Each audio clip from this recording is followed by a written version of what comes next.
October, which means district play is heating up from El Paso to Beaumont, and here in beautiful Central Texas, two of the top quarterbacks in Class 5A go head-to-head as Ty Blair and his Eastview Patriots travel north to face Eli Mascarenas and his Lake Belton Broncos on homecoming.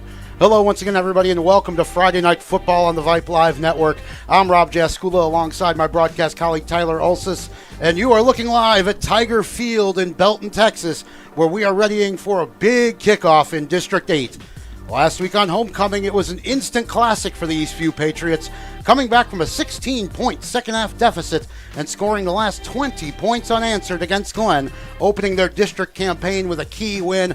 And Tyler, it's homecoming. There's a great crowd on hand. They're going to be looking for a big win here tonight in Lake Belton. That's right. Back-to-back homecoming games, back-to-back, maybe wins, hopefully, for the Patriot team. Trying to come out on top. A lot of fire to them. We'll see if they can get the job done here against a pretty tough Lake Belton team. Yeah, and the Patriots are on a roll here now with the first win in the district out of the way. That's going to be really helpful for their playoff chances. Absolutely. You want to get off to a strong start. You don't want to kind of sell yourself short and try and make up games at the end because, other teams might be fighting for that spot. So it's win right now and win as early as you can if you're the Patriots. Well, and I got a chance to catch up with head coach Michael Wall on Tuesday, and here's what he had to say about his team. Speaking here on Tuesday afternoon, the come-from-behind win against Glenn on homecoming still fresh in the memory. You made the adjustments, and your players really showed the resilient mindset, scoring the last 20 points unanswered. That had to be a really satisfying win for you as a coach. Absolutely. So proud of our kids. As I was on the sideline and that game was, we were never in the lead until the last few minutes. The look in our eyes was one of we got this and we're in this. That's a major change of the last couple of years by our kids of leaving the doubt at home or on the sideline. So it was great to see our kids battle through all that and have a huge win for us at home, and very proud. Ty Blair was named the Austin American-Statesman Player of the Week after another 400-yard, 5-touchdown performance. And there's some new big play threats emerging for your offense. Blake Honeycutt on the ground and Tanner Namkin at wideout in particular.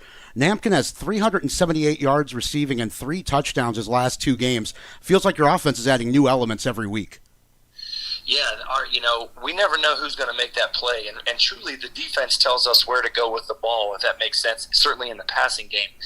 Blake Honeycutt has been a solid contributor all year, and he showed some breakaway speed there and took one to the house for a long run first play of the second half. That was great to see. He's been just a great role player sometimes, and then he showed that he can be an explosive guy. Tanner has been improving every week. We knew that he had the potential of it, and again, Caleb Hill getting his first touchdown of it, but Tanner made some big plays, none bigger, of course, than the last big-time touchdown there to go ahead, and so very proud of those guys, and yeah, some weapons are emerging. We have that next man up philosophy, and Keaston, kind of went down just for a little bit, and Blake stepped up nicely, and Tanner did a great job as well. Ty, of course, can't leave Ty out. Ty, I keep, as I've said last week, I think that Ty is the best quarterback in Central Texas. I think that he's an outstanding football player. He's a senior now. He understands the offense as good as I do, and he just goes with the ball where it should. And so he's knowing his weapons are there. He's having more confidence in them, and he's spreading it around nicely and finding a way to get it in the end zone. Turning to the Lake Belton Broncos this week, a team with a talented veteran quarterback of their own. It's going to be a fresh challenge with Eli Mascarenas and a totally different offensive scheme. So what are the keys defensively this week? Yeah, that's the challenge, of a high school defensive coordinator. They're seeing different types of offenses every week. And so stopping a big quarterback, they've got a big offensive line, and certainly they have their weapons on offense. And it's a new challenge, and I see our defense, as I watch and observe their practice, preparing differently, with our 3-down and 4-down fronts and whereas last week we were putting more linemen and bigger type bodies on the field. This week we're almost using nickel and dime packages, which is putting an extra defensive back on the field a little bit to stop them because he's a good player, and we know that he'll be a focal point of our defense. Well, speaking of your defensive backfield, last week we spoke about being successful in all 3 phases of the game, and I wanted to spotlight Aquavius Marbury, who had an interception, 10 tackles, and a big kickoff return against Glenn. He's another one of those guys that really seems like he loves the big moments. He is just an awesome young man.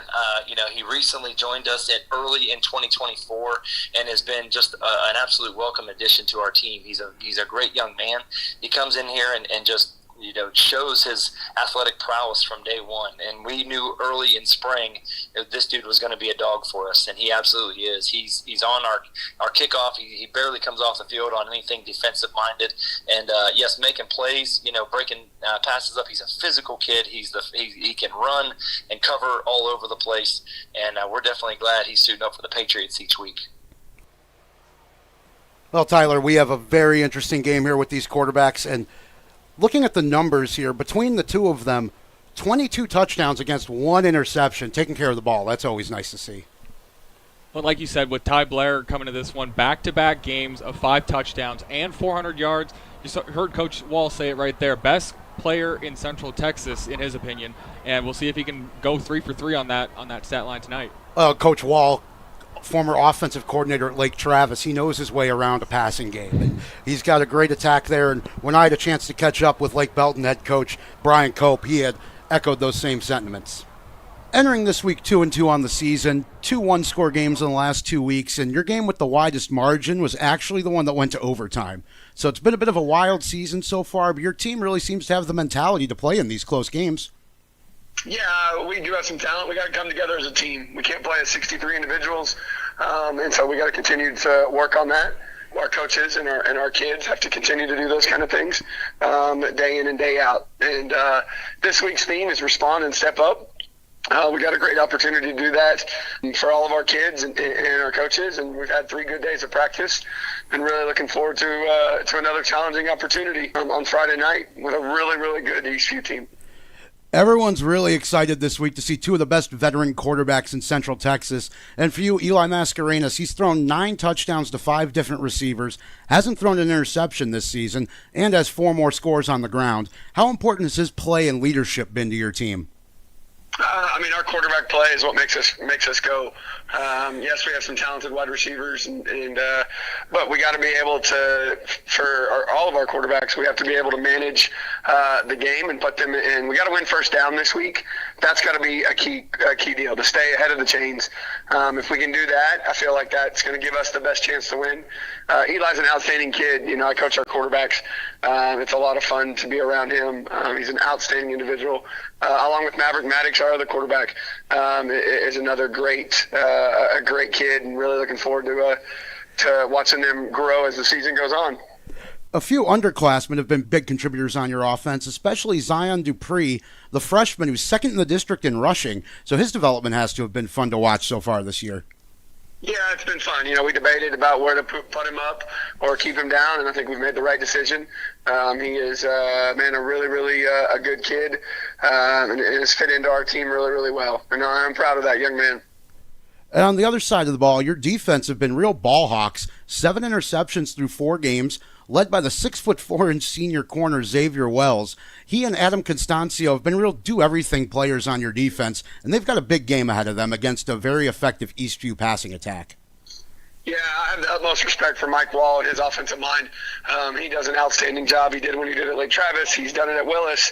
He's done it now at Eastview. And very, very impressed with him and what he's done with his program so far.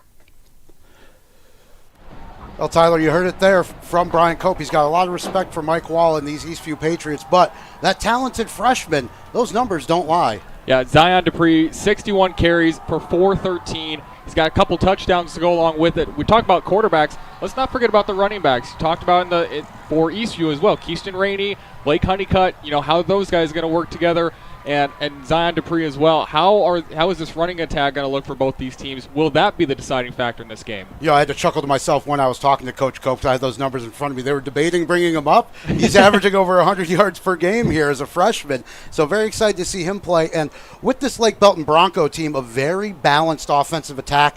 Eli Mascarenas, he's completed 67% of his passes, 9 touchdowns, no interceptions, 702 yards in the air. And then on the ground as a team, the Broncos with 722 yards. That's a real 50-50 kind of offense. And for a defensive coordinator, you got to prepare for both sides. Exactly.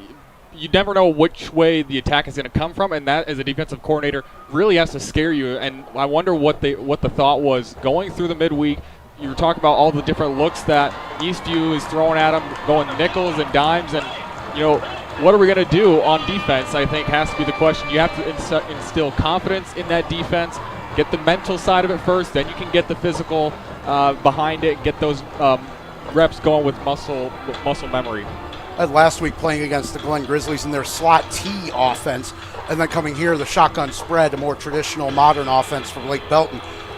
That's a real challenge for a coaching staff, but I'm sure they had to relish the opportunity. Yeah, quite a flip there in styles, and we'll see, you don't get much different styles like that in kind of higher levels of football, so you get it here on the Friday Night Lights, and it's going to be fun to watch. Boy, is it a beautiful evening here in Central Texas, and I feel like we're saying this every week, but it's true. There's not a cloud in the sky, and it is October 4th. I think we hit a high of 93 degrees today here in Central Texas as we near kickoff here in beautiful Belton. It's 88 degrees, and for our listeners abroad, that's 31 Celsius. The wind is going to be coming out of the northeast today, and I think that's going to be a factor. So that's kind of, if you are watching our broadcast, it's going to be from the left corner of the end zone towards our broadcast position, so kind of diagonal. And the wind is blowing, the flags are all stiff, and as we prepare for the national anthem, we'll step aside.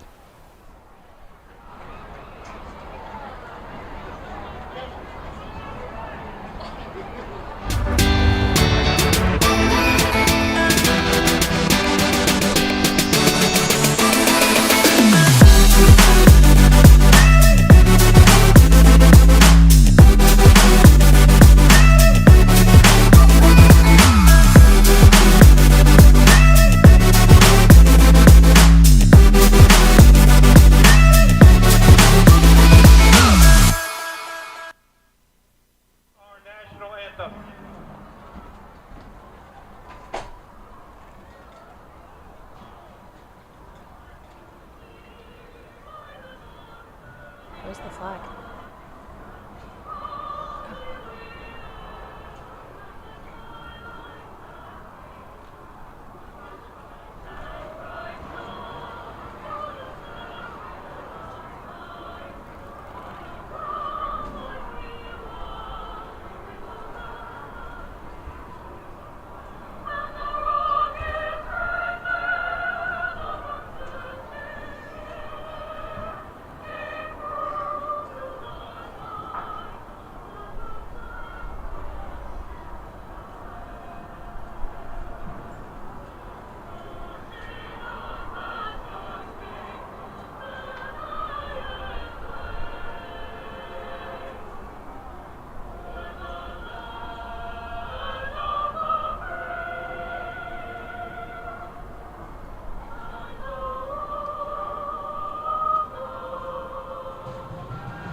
Rob Jaskula, Tyler Olsis back at Tiger Field in Belton, Texas, home of Belton High School, also the home of the Lake Belton Broncos.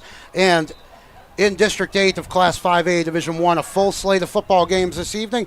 Rouse taking on Cedar Park. That one's already kicked off. And kicking off here momentarily, Leander visits Glen, 2-2-2 ball clubs. And Chaparral is back at the Georgetown Independent School District Athletic Complex, facing the Georgetown Eagles, 3-1 on the season. That game about to kick off.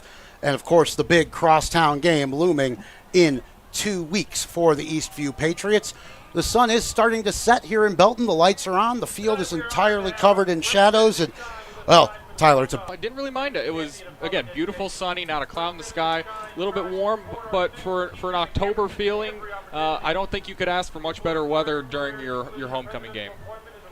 Yeah, we're readying for the coin toss here. The 2-2 Lake Belton Broncos, and losing the first game in the district, they're going to be real hungry for a win. There's not a lot of room for error in Texas. No, there really isn't, especially with as tough a district as this is. You really want to kind of separate yourself early on and keep that momentum going throughout the rest of the season. It's hard to bring that momentum up, at the fourth, fifth game of district play, when teams have already kind of cemented their position. You want to start off early, start fast, and start hard. The 2-2 Lake Belton Broncos have their sideline in front of us. They are wearing all black uniforms, and they have occupy the far sideline wearing white with navy numbers, navy helmets trimmed in red. And white pants as well, so some nice contrasting colors here for two teams with pretty similar color schemes. We always appreciate that up here in the broadcast booth. We have a very nice broadcast position here at Tiger Field. We are just to the left of the 50-yard line, so we will do our best to keep that camera right on dead center with the play here. As the Patriots have won the coin toss and will receive the opening kickoff of this football game as we prepare for homecoming here in Lake Belton. The mums are out, and I just love the pomp, the circumstance. It's just so much fun, this Texas high school football. Yeah, you and I, Rob, were not Central Texas guys, so we had to be described what mums were, and always kind of shocked to hear, what they are at first. I know I was, but I think you kind of captured it well when you said, those buttons, now make them like life size. That's really what it is. The pomp, the circumstance, and the kind of the pageantry of it all is really what sets Texas high school football apart. It is a wonderful evening for football. We are just about set for kickoff. 12 minutes showing on the scoreboard to our right. The Lake Belton Broncos will be kicking off from right to left, so Eastview will be working left to right across your dials in this opening quarter.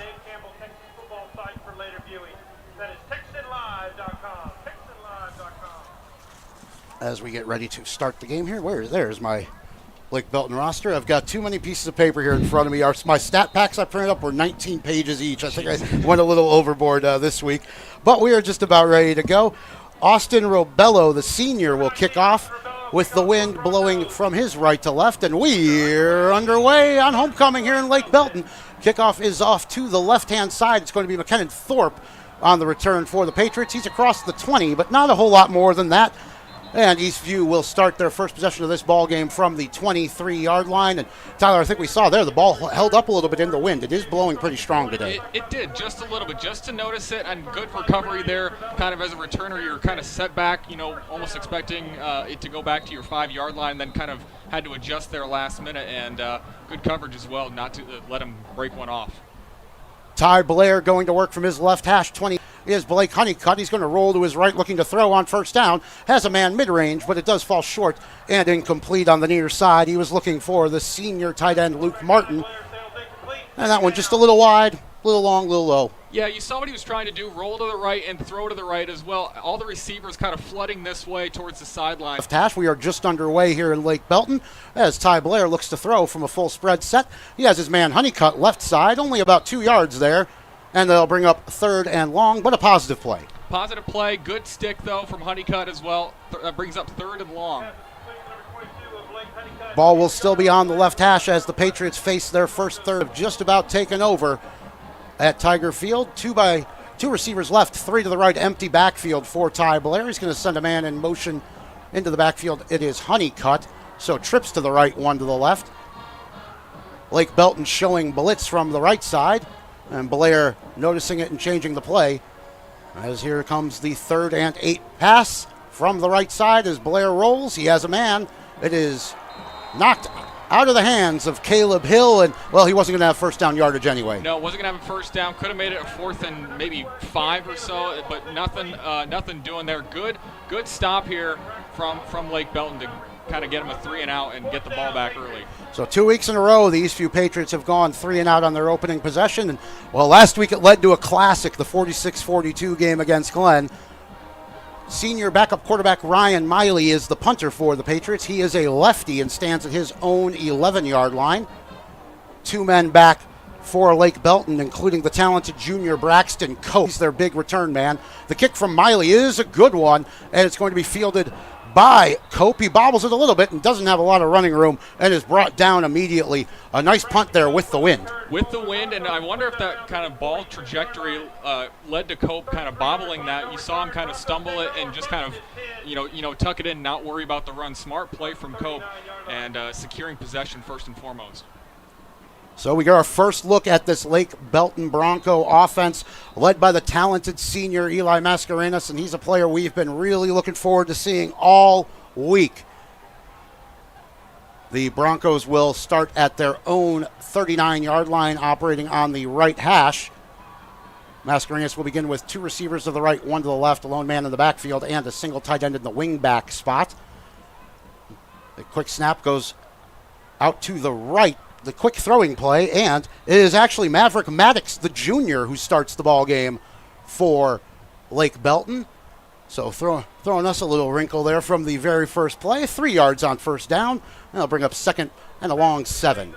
10:35 numbers to his left, 1 to the right, operating right hash, his own 41 to the near side. He's looking to throw, step the wide receiver screen, has his man. It is caught by Davion Peters, the talented junior, but he has nowhere to go but down. Good pursuit from the Eastview Patriots. Yeah, you saw the play design, get Peters into space, get that one-on-one coverage, and try and get him, kind of in a one-on-one set, get him, shifty left to right, but Eastview was playing none of that, and that brings up 3rd and long.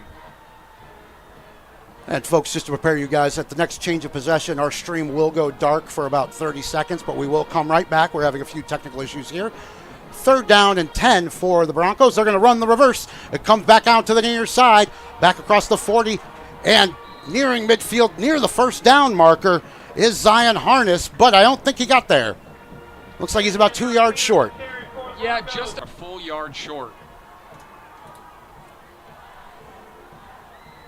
Ball spotted at the 48-yard line. They need their own 49.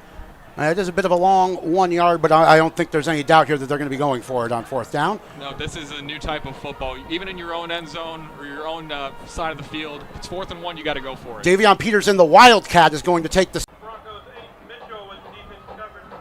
Also number 60, Jeremiah Montreal with the defensive pressure. 2nd down, Patriots. Back at Tiger Field in Lake Belton, we missed nothing on first down. It's 2nd and 10 for the Patriots in Lake Belton territory at their 46-yard line. Ty Blair has trips to the right, 1 receiver to the left. Honeycutt, the lone running back. And Blair looking to throw, has his man mid-range. It's McKinnon Thorpe to the right side, and that should be near first down yardage. I think he's got it. That was a beautiful pass, getting it over the hands of defenders, and you said trips right, knew where his guys were going to be on the field and placed it perfectly.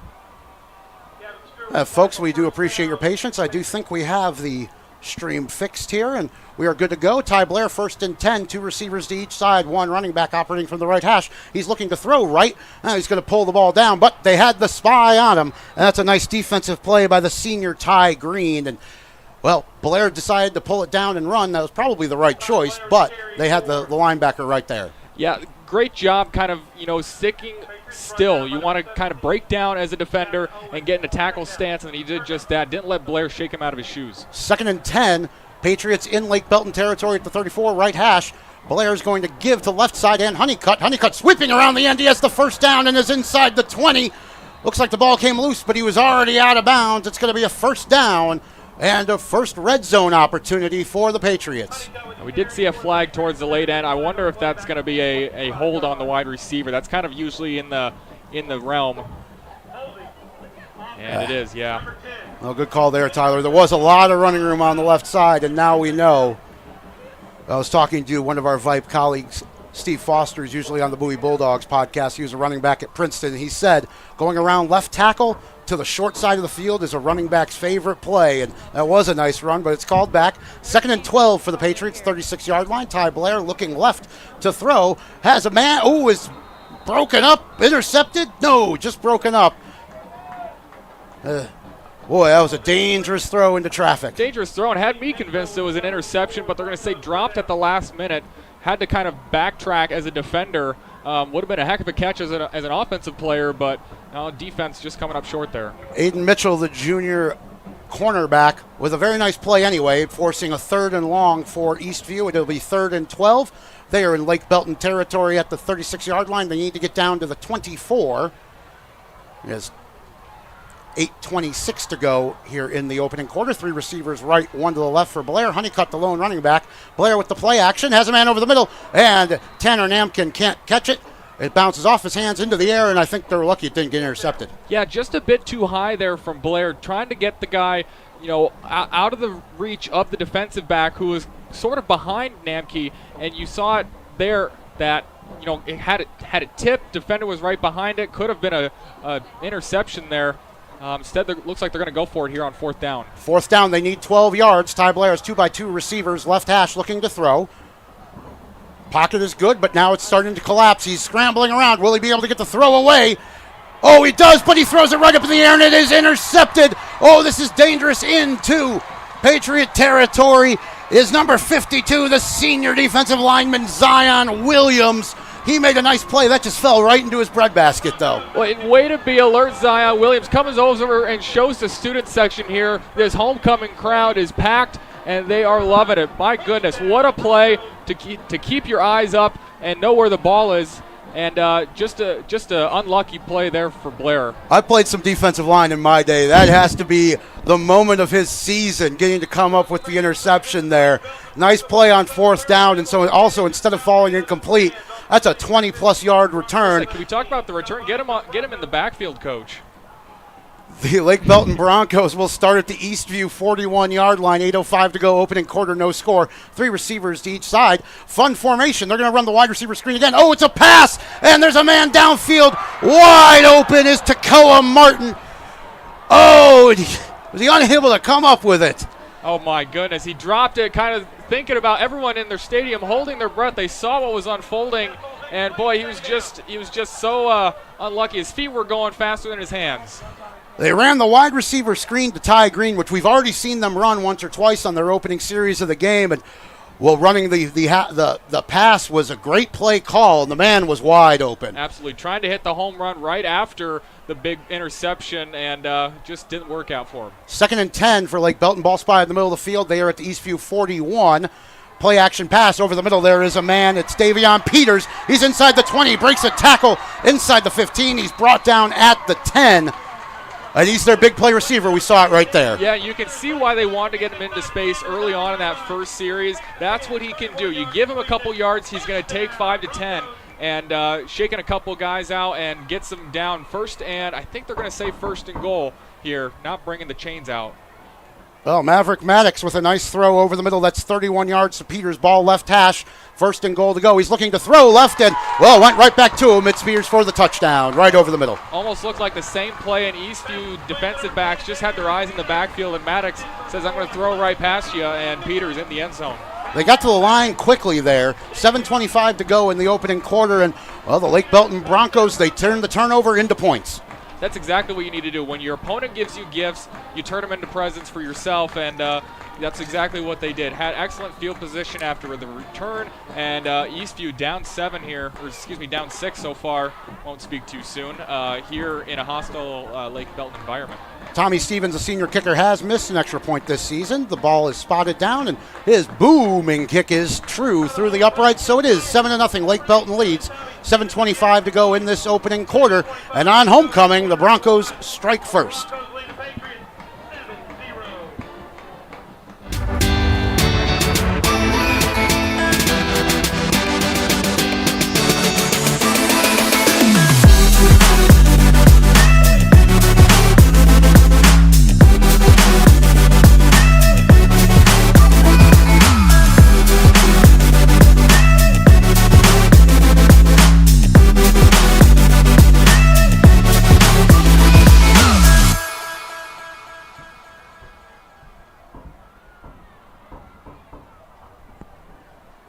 Rob Jaskula, Tyler Olsis back here in Belton, where the Lake Belton Broncos have taken a 7-0 lead.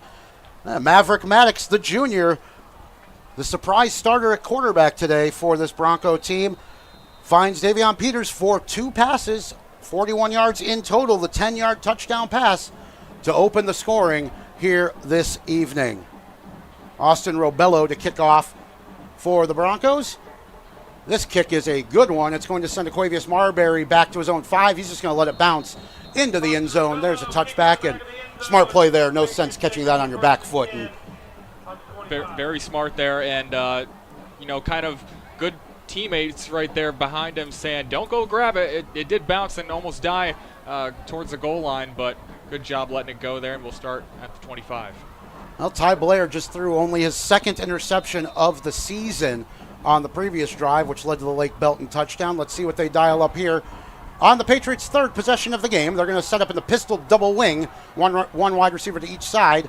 As Blair fakes the handoff, he's going to roll left and throw left, and that one is into the bench And a smart throw just to throw it away there. The route wasn't developing well. Yeah, it wasn't developing, and it wasn't really just a throw away. It was a throw away from the defender as well. You see a lot of guys try to force it sometimes, try and make a play, and sometimes there just is no play. 2nd and 10, ball left hash, 25-yard line as Blair looks to the right where he has 3 receivers. It's Tanner Namkin on the wide receiver tunnel screen, and he's across the 30 to about, the 32-yard line, and that'll bring up 3rd and 3, so at least a 3rd and short here for the Patriots. Yeah, a lot better development there. Caleb Hill, also give credit to him. Wide receivers blocking, really something a coach loves to see. Get some effort in there when you're not catching the ball, and made a play for his wide receiver buddy.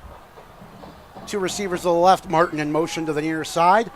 As Blair looks to the near side, he has Ty Martin. He's across the 35, has first down yardage to the 36. So a good first down there, and now the Patriots have an opportunity just to settle down a little bit, get moving. A big shock here, 6:35 to play, and the team's starting to settle in. Blair to the line quickly, has 2 receivers left, 1 to the right. Ball at the 37-yard line, near hash. That is the right side. This time Blair on play action is going to look over the middle, and he zipped one towards Martin, but that is broken up. He was into double coverage. Big hits on both sides, on the quarterback and on the wide receiver. Martin kind of got sandwiched, and Blair took a sort of a pushback. I won't call it a true hit in these days. It would have been rough in the passer, I bet, otherwise if it was a true hit. But way to get out of it there, and 2nd and 10 upcoming. Ball at the 37-yard line, right hash. Blair has 2x2 receivers. Single running back is Honeycutt on his left hip. Blake Belton showing blitz, and they are bringing one man as Blair looks to the right. Oh, he had the quick slant route to Namkin, but that ball was just a little out ahead of him. And, Blair saw the blitz coming, and he rushed the throw. Yeah, rush the throw, and I think Blake Belton's doing a good job not even getting to the quarterback all the time. It's just kind of creating a mental mentality. Wave your hands up if you can't get to the quarterback. Get in those passing lanes, and they're doing a great job of it, even though they're not getting to Blair. 3rd and 10 at their own 37-yard line, 6:15 to go, opening quarter. These few Patriots trailing 7-0. Ty Blair has 3 receivers to his left, 1 to the right. The lone running back is Blake Honeycutt, who is on his left hip, as Blair is calling his own number on the design quarterback draw. He's across the 40 to the 45, near the first down, and he got a real nice seal block from McKinnon Thorpe, the wide receiver. He did, and he got a nice little boomstick there laid down on him, but got the first down. Good vision, too, as a ball carrier, bouncing that outside and just going where the space is. And can do more than just throw the ball. He can also run it, too, so as shown there. He is the Patriots' leading rusher on the season. Now at their own 48-yard line, Blair has Honeycutt in motion. He's going to call his own number again on the RPO. He's across midfield. Not much more than that, but a solid 3 yards on first down. And, that was the right decision. Blake Belton was bringing the pressure. Absolutely. Saw it pulled at the last second. You always kind of worry as a coach when they get those kind of last split-second decisions, and the defender there right on top of the running back. 2nd down and 7. Across midfield at the Lake Belton 49, Ty Blair has 3 receivers to the left, 2 to the right. Empty backfield. He's going to throw to the right. And I think there's a little confusion about the route there. That one was well behind McKinnon Thorpe. Yeah, I'm not sure what was going on there.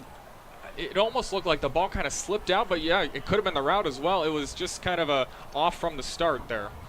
Yeah, it looked like what I would look like if I was playing quarterback. It was a bit of a floater. It's 3rd and 7 at the 49-yard line of Lake Belton. 5:33 to play opening quarter. Patriots trailing 7-0. Ball spotted in the middle of the field. 3 receivers left, 1 to the right. Lone running back is Honeycutt. He's going to stay in the block as Blair rolls to his left. Big pressure coming from Lake Belton, and Blair is going to have to throw that one away. And, it was Zion Williams again getting in Blair's face. And this time almost forcing another pick. Williams on the tipping end of this one instead of going to be catching this one. Almost had a similar play, almost in a similar field position here, but they're going to go for it again. 4th down, 7 yards to go for Ty Blair and the Eastview Patriots. 2 receivers left, 1 to the right. Martin is the tight end in the wing position. Blake Honeycutt, the lone running back, to Blair's left. It is 4th and 6, 5:24 to go in the opening quarter. And Blair is going to go with the pooch punt. They have run this a few times, and they catch me with it every single time. It's going to bounce at the 10 and roll into the end zone. A 49-yard punt for Ty Blair. 49-yard punt. Yeah, real smart play there. I think that was the right call. You don't want to give him a short field again. We've already seen what they can do on offense. But I did like the progress there that Eastview made. You know, defense has to hold them here. Don't want to go down 2 scores, but you see offense kind of building that momentum, building their confidence in that drive, and also more importantly, possibly giving the defense some rest. So with the touchback, the ball will be spotted at the 20-yard line, and I agree with you. If they ran a play on 4th down, you don't get it. That's 30 yards of field position, even with the touchback on the punt. 5:16 to go, opening quarter. The Lake Belton Broncos lead on homecoming, 7-0, and with the ball working from right to left across your dial. Looks like they're going to be in the Wildcat to start this series. Davion Peters. This hasn't worked the first time they tried it, so let's see what they go with here. As he takes the snap from his own 20, he's going to call his own number. No surprise there. He's across the 25 to the 30, has first down yardage, and is pushed out of bounds after a gain of about 13 yards on that play. Lordy Sapunwu shoves him out of bounds. I don't even know if he was touched going through the hole. Had a tremendous amount of space. Blocker almost was kind of shocked for him. Didn't have anyone to block. Yeah, there was a big hole over left tackle there for Peters, and I actually think that was the exact same play they ran on the 4th down because he was going to that side then too. But it does pay dividends. It's first down and 10 for the Lake Belton Broncos at their own 33-yard line. 5:10 to play, opening quarter. Ball spotted at the left hash. The junior quarterback Maverick Maddox has 2 receivers to the left, 1 to the right. Lone running back in the backfield is Copp, and he's going to throw quickly to the left side. That is complete to Christian Onchweri. He's across the 40. It looks like he's got another first down. Boy, that was nifty footwork there. You almost assumed he was going to go out of bounds, take a nice good chunk of yards. He says, no, I'm going to plant my foot in the ground and get an extra couple yards and get a first down here. I saw a helmet flying there as well. Looks like it was the Eastview senior Aaron Reyes, who also kicks, who lost his helmet. He's going to have to come off for a play. Under 5 minutes to go in the opening quarter. The Lake Belton offense with 2 first downs on their first 2 plays of this drive. Maverick Maddox showing that he can absolutely run this offense. He has 2 receivers to the right, 1 to the left. Ball is at the left hash at their own 45. They need the Eastview 45. They lead 7-0. Man in motion to the near side. There's 1 running back in the backfield. As Maddox takes the snap, he's going to go with the toss play to the running back left side. Not a whole lot of room, but some nice battling and a good gain there for Zion Harness. And I thought he was only going to get about 2 yards there, but he broke through and got another 3 or 4. Yeah, great example there of, as a running back, never stop your feet from churning. You may have been hit in the backfield, but keep those feet churning, and you're going to go a few yards forward every single time. So 2nd and 5. 4 minutes to play in the opening quarter. The Lake Belton Broncos driving well here on their 3rd possession of the football game. Ball is just shy of midfield, spotted at the left hash, looking to break into Eastview territory. 2 receivers to the left, 1 to the right. Man comes in motion to the near side. As Maddox looks to throw, he's got a nice mid-range arm, and the ball is going to be incomplete. That was a really nice throw, though. Yeah, nice ball. I don't know if I like the receiver kind of catching it with that chest. You want to get your hands out there, and he knew he was going to take a hit. It would have been a tough catch to make with getting your feet in bounds anyways, but good pass there from Maddox. That was Zach Dodd he was looking for, and he is one of their big play guys receiving the ball. 13 catches on the season. 3 of them have gone for touchdowns. 3rd down and 5 for Lake Belton. Ball at midfield. 2 receivers left, 1 to the right. Play action pass. Looking over the middle and incomplete. He was looking for Davion Peters, but the coverage was good. Great coverage there. Yeah, Caden Childs there on the coverage was right there in his receiver's hip and kind of just got an arm out there without interfering. That's big and brings up 4th down. Looks like the punt team is coming on for Lake Belton as they make a mass substitution, and back is Tommy Stevens, the senior, standing at his own 39. 3 minutes, 34 seconds to play here in the opening quarter, and a big stop for the Patriot defense. Ball is at midfield. As Stevens takes it, he's going to get off a high spiraling kick. Tanner Namkin is just going to watch that one sail out of bounds inside the 20. That was a very pretty boot into the wind. Yeah, into the wind. Don't even have to mention that it goes out of bounds. So hard for kind of directional kicks these days in really any sport. Or any level of sport. You want to see kind of good touchbacks and, not good touchbacks, good touchdowns inside the 10, and there we got an out of bounds close to the 20. And if I'm not mistaken, that's long been a stat that's kept for the punters, punts that get inside the 20. We will give him one. That ball is just 20. inside. Yep. Ty Blair back to work. He has 3 receivers left, 1 to the right. In the pistol formation with Blake Honeycutt, he's going to give up the middle to Honeycutt. About 2 yards straight up the middle on first down. And well, establishing the run here a little bit, I think, is going to be important for the Patriots. The Lake Belton defense has been good in coverage, pass coverage. Very good in coverage, and I think that's kind of, shown the last couple of drives, and they are showing a little bit more balance between the run and the pass, and really in the short passing game, they've had great coverage to Lake Belton, and that's kind of translating here these next couple drives. Blair with 2 receivers to the left now sends Martin over there, so 3 to the left, 1 to the right. He's going to look left and throw over the middle. He has Ty Martin on the tunnel pass. He's across the 25. He's looking for first down yardage, but I think is going to be stopped maybe a yard short, or are they going to spot him at the 30? Oh, I think they gave it to him. I think they're going to give him forward progress. It looks like, yep, they are going to move it. Boy, the composure of Blair to stand back and face the pressure, that is a dangerous pass into the middle of the field. It's not your typical on the outside screens, your wide receiver coming in the middle. Luke Martin's caught 25 passes coming into this game. Handoff on first down is quick up the middle to Blake Honeycutt. And he's got maybe a yard on first down as we go under 2.5 minutes to play here in the first quarter. The Lake Belton Broncos lead this game 7-0. I think Andres Rodriguez lost a helmet there, so he'll have to sit out with the second down. That's a couple times already that's happened. And always wonder how that happens. How do you end up with your helmet popped off? Mine was always very snug. On 2nd and 9, Ty Blair has 2 receivers to the right, 1 to the left. Luke Martin in the tight end position.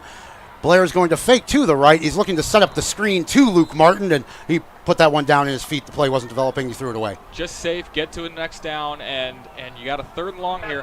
Love what Lake Belton's doing here on defense, though. Bringing the pressure almost every single play. Eastview, that offensive line really has to adjust, if not in the next half, this quarter. 3rd down and 9 for the Eastview Patriots. Big play here with 1:49 to go in this opening quarter, trailing 7-0.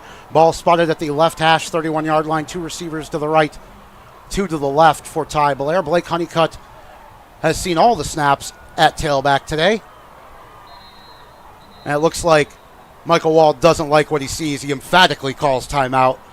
And, well, this is a big play early, but still, this is a big down here. Absolutely. It's kind of something to build that momentum, that confidence in the offense. Again, we saw it last drive, getting down the field a little bit more in those small chunks of yardage, those 4, those 5-yard gains, and Blair doing work with his feet as well. You want to keep that going. You want to keep the ball in your hands, give your defense some rest too.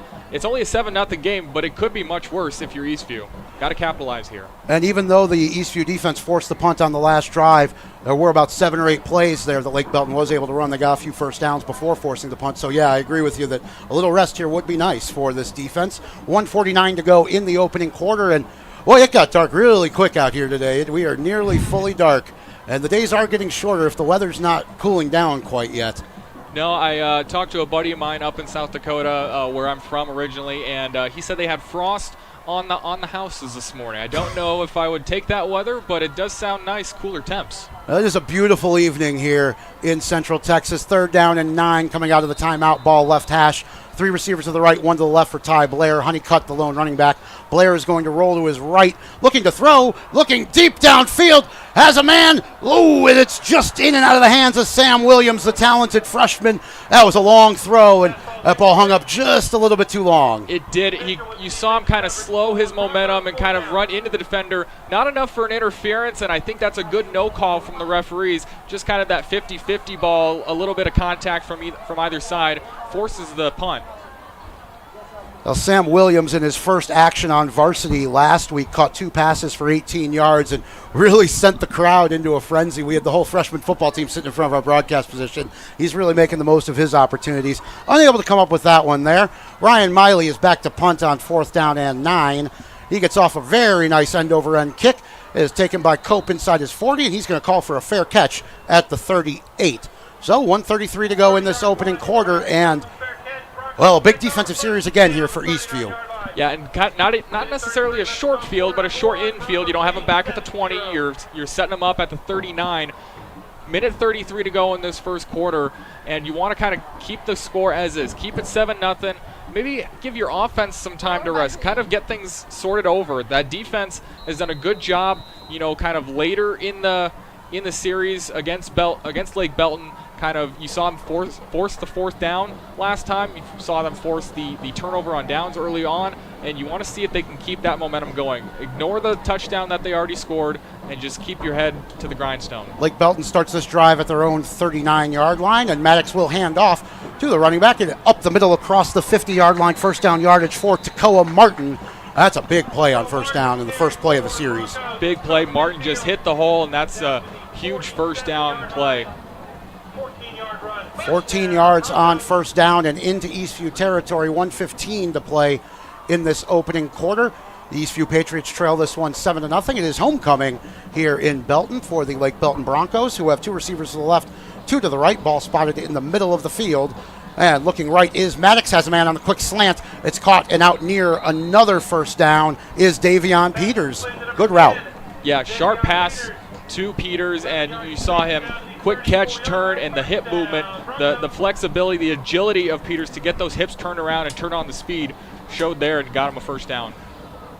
Another 11 yards for Davion Peters. He's having a big first quarter, 45 seconds to play in it. He has the 10-yard touchdown. Ball spy at the right hash, 2x2 receivers for Maverick Maddox, who is looking to throw. He's flushed out of the pocket. Good pass rush, and he's going to throw it into the Eastview bench, and I don't blame him, as Tyson Ajayooko was chasing him, and he has that kind of close-down speed. Yeah, first time we've seen that speed get to the Maddox here, and I wonder if he could have turned that upfield, but I guess the speed just too much, had to force it out of bounds. 2nd and 10 for the Lake Belton Broncos. 33 seconds remaining in this opening quarter. Ball is spotted at the right hash. They are at the Eastview 36-yard line. And they've moved the ball very effectively here in this opening quarter and have the only points of this frame. Looks like Davion Peters is going to be in the Wildcat again. This is the third time we've seen this look. Two receivers to the right, one to the left. There's another running back in the backfield with him. And it looks like he will hand off. It's going to go up the gut. And that is Kellen Scarborough, the number 2 tailback, who is inside the 35, has about 3 yards on what may be the last play of this first quarter.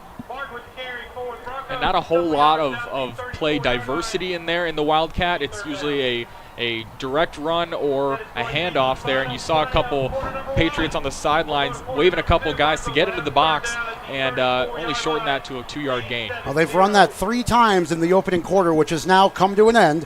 It is 7-0 Lake Belton. They lead the Eastview Patriots. We're going to take a timeout. You're listening to the Vype Live Network.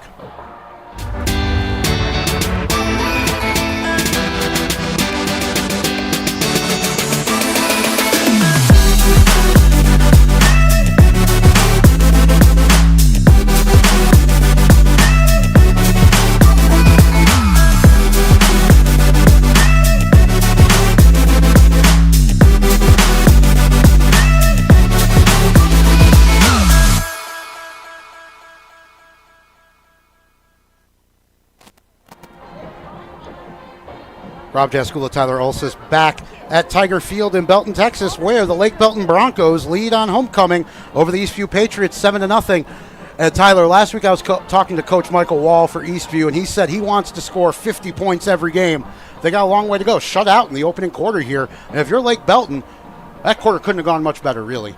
Yeah, 25 points a half is what they're averaging or what they're wanting to do, and I don't know if they're gonna hit that pace as it stands right now. That offense, just kind of looking a little stagnant here from the start, but we'll see. New quarter, perhaps new offense comes out here. As the game develops, you kind of see what that defense gives you and adjust to it if you're this Eastview coaching staff. And we'll see if that comes to fruition. But first off, we got Lake Belton looking to finish off this drive. 3rd down and 7 as we begin the second quarter. They are in Eastview territory at the 34-yard line. They need the 26, so call it 8. 2 receivers to the right, 1 to the left for Maverick Maddox, a surprise junior starter this evening as he gets the play in. sends Peters in motion to the far side. Play action pass. He is looking left, and that is, a nice throw and a nice catch for first down yardage. And that was Zion Harness, the sophomore wide receiver. I thought that might have gotten knocked down at the line of scrimmage, but a very nice throw. He got over the defensive lineman and sharply to the man. Yeah, the play action kind of developed, but developed right in Maddox's throwing lane, and he kind of had to, throwing that one in a closet almost, but did get the ball out. Good throw, good catch, first down. At the 25-yard line now of Eastview, ball spotted on the left hash, just underway in the second quarter. Lake Belton Broncos looking to stretch their lead. 2 receivers left, 1 to the right. And it's going to be a give up the middle to Takoa Martin. He's got about 3 yards on first down. Good penetration there. I think Jacob Vasquez was the first to meet him in the hole. Only give him a 2-yard gain, and that's what you want if you're Eastview. Meet him first, meet him fast, and don't let him get any extra yards. The Lake Belton Broncos have been moving the ball well here in the opening quarter and minute of this football game. 11 minutes to play in the first half. Clock is running, and it is 2nd and 8. Ball on the left hash at the 23-yard line. As Maverick Maddox has 3 receivers to the right, that is the wide side of the field and the near side. 1 to the left, he's going to send a man in motion, Martin, to the near side. They're going to set up the screen pass for him, and it is off his hands and incomplete. A little too much zip on that one. Yeah, zip indeed. I think the play clock also running down kind of got to Maddox there. You saw him kind of wanted to get going, the motion man going out there a little fast, and just seemed to develop way too fast. Everyone going in 5th gear where they need to be in 4th or 3rd. Maddox seeing his first action of the season this year, and so maybe doesn't quite have those reps with the play clock and rush the throw a little bit. But he does have his offense moving well tonight. 10.5 minutes to play in this first half. It is 3rd and 8, and a big play here for the Eastview defense. Ball on the left hash, 2 receivers to the left, 1 to the right. Lone running back is Martin. As Maddox looks to throw, he's getting flushed out of the pocket. He's going to throw this one away, and it is incomplete. And I was almost looking for the grounding flag potentially. There wasn't a receiver very close. No, not really anywhere near. I was wondering that myself, and I was like, was the route supposed to stop short? Where was he thrown to? He's throwing kind of towards a guy that was running about 20 yards downfield, and fortunate not to get a flag there and take him out of field goal range. 4th down, 8 yards to go, and see if they are going to set up for the field goal. I don't want to call my shot after Ty Blair got me with the pooch punt for the 3rd time in 4 games. He's gotten me with that one. So it does look, and it's going to be a timeout call by Lake Belton. They want to talk this one over, and well, interesting choice here. They do have the wind if you are going to elect to kick it, but it would be about a 41-yard field goal attempt here, and that is a tough kick for a high school kicker. It is. They do have the wind, but the wind you noted earlier on, and I'm just looking at the flags here trying to get a direction. It is still coming kind of towards us, going from the left corner of the end zone kind of towards the 50. So really has to keep that direction, where he wants it to go. And 41 yards, that's not makeable for every high school kicker. No, we saw one of the best in Central Texas, Armando Don Juan, for the Glen Grizzlies last week. He made a 47-yarder and a 33-yarder from the left hash where they are going to set up. It does look like they are going to kick. Tommy Stevens, the senior. The ball will be put down by Braxton Copp at the 30, so a 40-yard field goal attempt from the left hash. Snap is good. The kick is up. It is high as plenty of leg, but is no good. He missed it to the left. Oh, he certainly had the distance. Yeah, absolutely. I think that still went above the uprights as it passed through, but just as they said, too far to the right. And we'll see what Eastview can do to capitalize. So a big defensive stop for the Eastview Patriots there as the Broncos moved the ball well at the start of that series. You end up forcing the field goal attempt, and they miss it. No damage done. Still 7-0 Lake Belton leads. And you have a lot of time, 10 minutes. You can't be worrying about where you're at on the field. Just keep that offense going. Keep the momentum going from the last couple drives and try and score some points. Ty Blair, right hash, his own 23-yard line, has 2 receivers to each side. He's going to look to the right side. He has Luke Martin, who catches it near the 30-yard line, so a good gain on first down, about 7 yards. I like the simplicity of that play. Kind of get back to your basics and just do those quick kind of curl routes. Let the receivers make some plays and give the quarterbacks a big target to look at. Luke Martin, the 2-sport star for Eastview. 3 receivers to the left on 2nd and 3 for Ty Blair. Ball is on the right hash. The lone running back is Blake Honeycutt as we go under 10 minutes to play in the second quarter. Honeycutt slashing and dashing, finds some room, but he puts the ball on the ground. It's fumbled and picked up by Blake Belton, and it's Williams. He is inside the 5. Will he get to the goal line? He does. Zion Williams with his second defensive play turnover of this ball game. This one goes for a touchdown. Oh, and he's waving his hands down on the goal line and into the arms of some teammates there. Takes the helmet off and celebrates. Celebrate on, young man. You got a big return on the interception for the big man, which is enough. And not to boot, he gets a fumble recovery here in the second quarter. We're not even halfway through the second quarter, and he's seen the end zone with the ball in hand twice now. Nice speed from him too. You know, the old cliche is rumbling, bumbling, stumbling. There was none of that from Zion Williams. Did break a tackle inside the 5, but good speed. What a ball game he is having. Extra point is up and good. This time taken by the senior Hunter Hutchins, who does take some of the extra points. 9:32 to play in the second quarter, and just like that, Zion Williams with another big play makes this one 14-0. And boy, what a day he's having. Yeah, and I was just saying, if you're Eastview, you want to try and score, get some points, keep your offense momentum growing. That's the opposite of what you want to have happen there. Give the ball up, give a fumble, and return it for a touchdown. Now you're down 2 scores and have to make up some ground here. You know, and Honeycutt had first down yardage too, it looked did. like. And he was in kind of the pile there, so we didn't see quite where the strip was, but we heard the crowd, and Zion Williams was booking it to the end zone. And a 30-yard fumble return for the touchdown to go on top of his interception in the first quarter.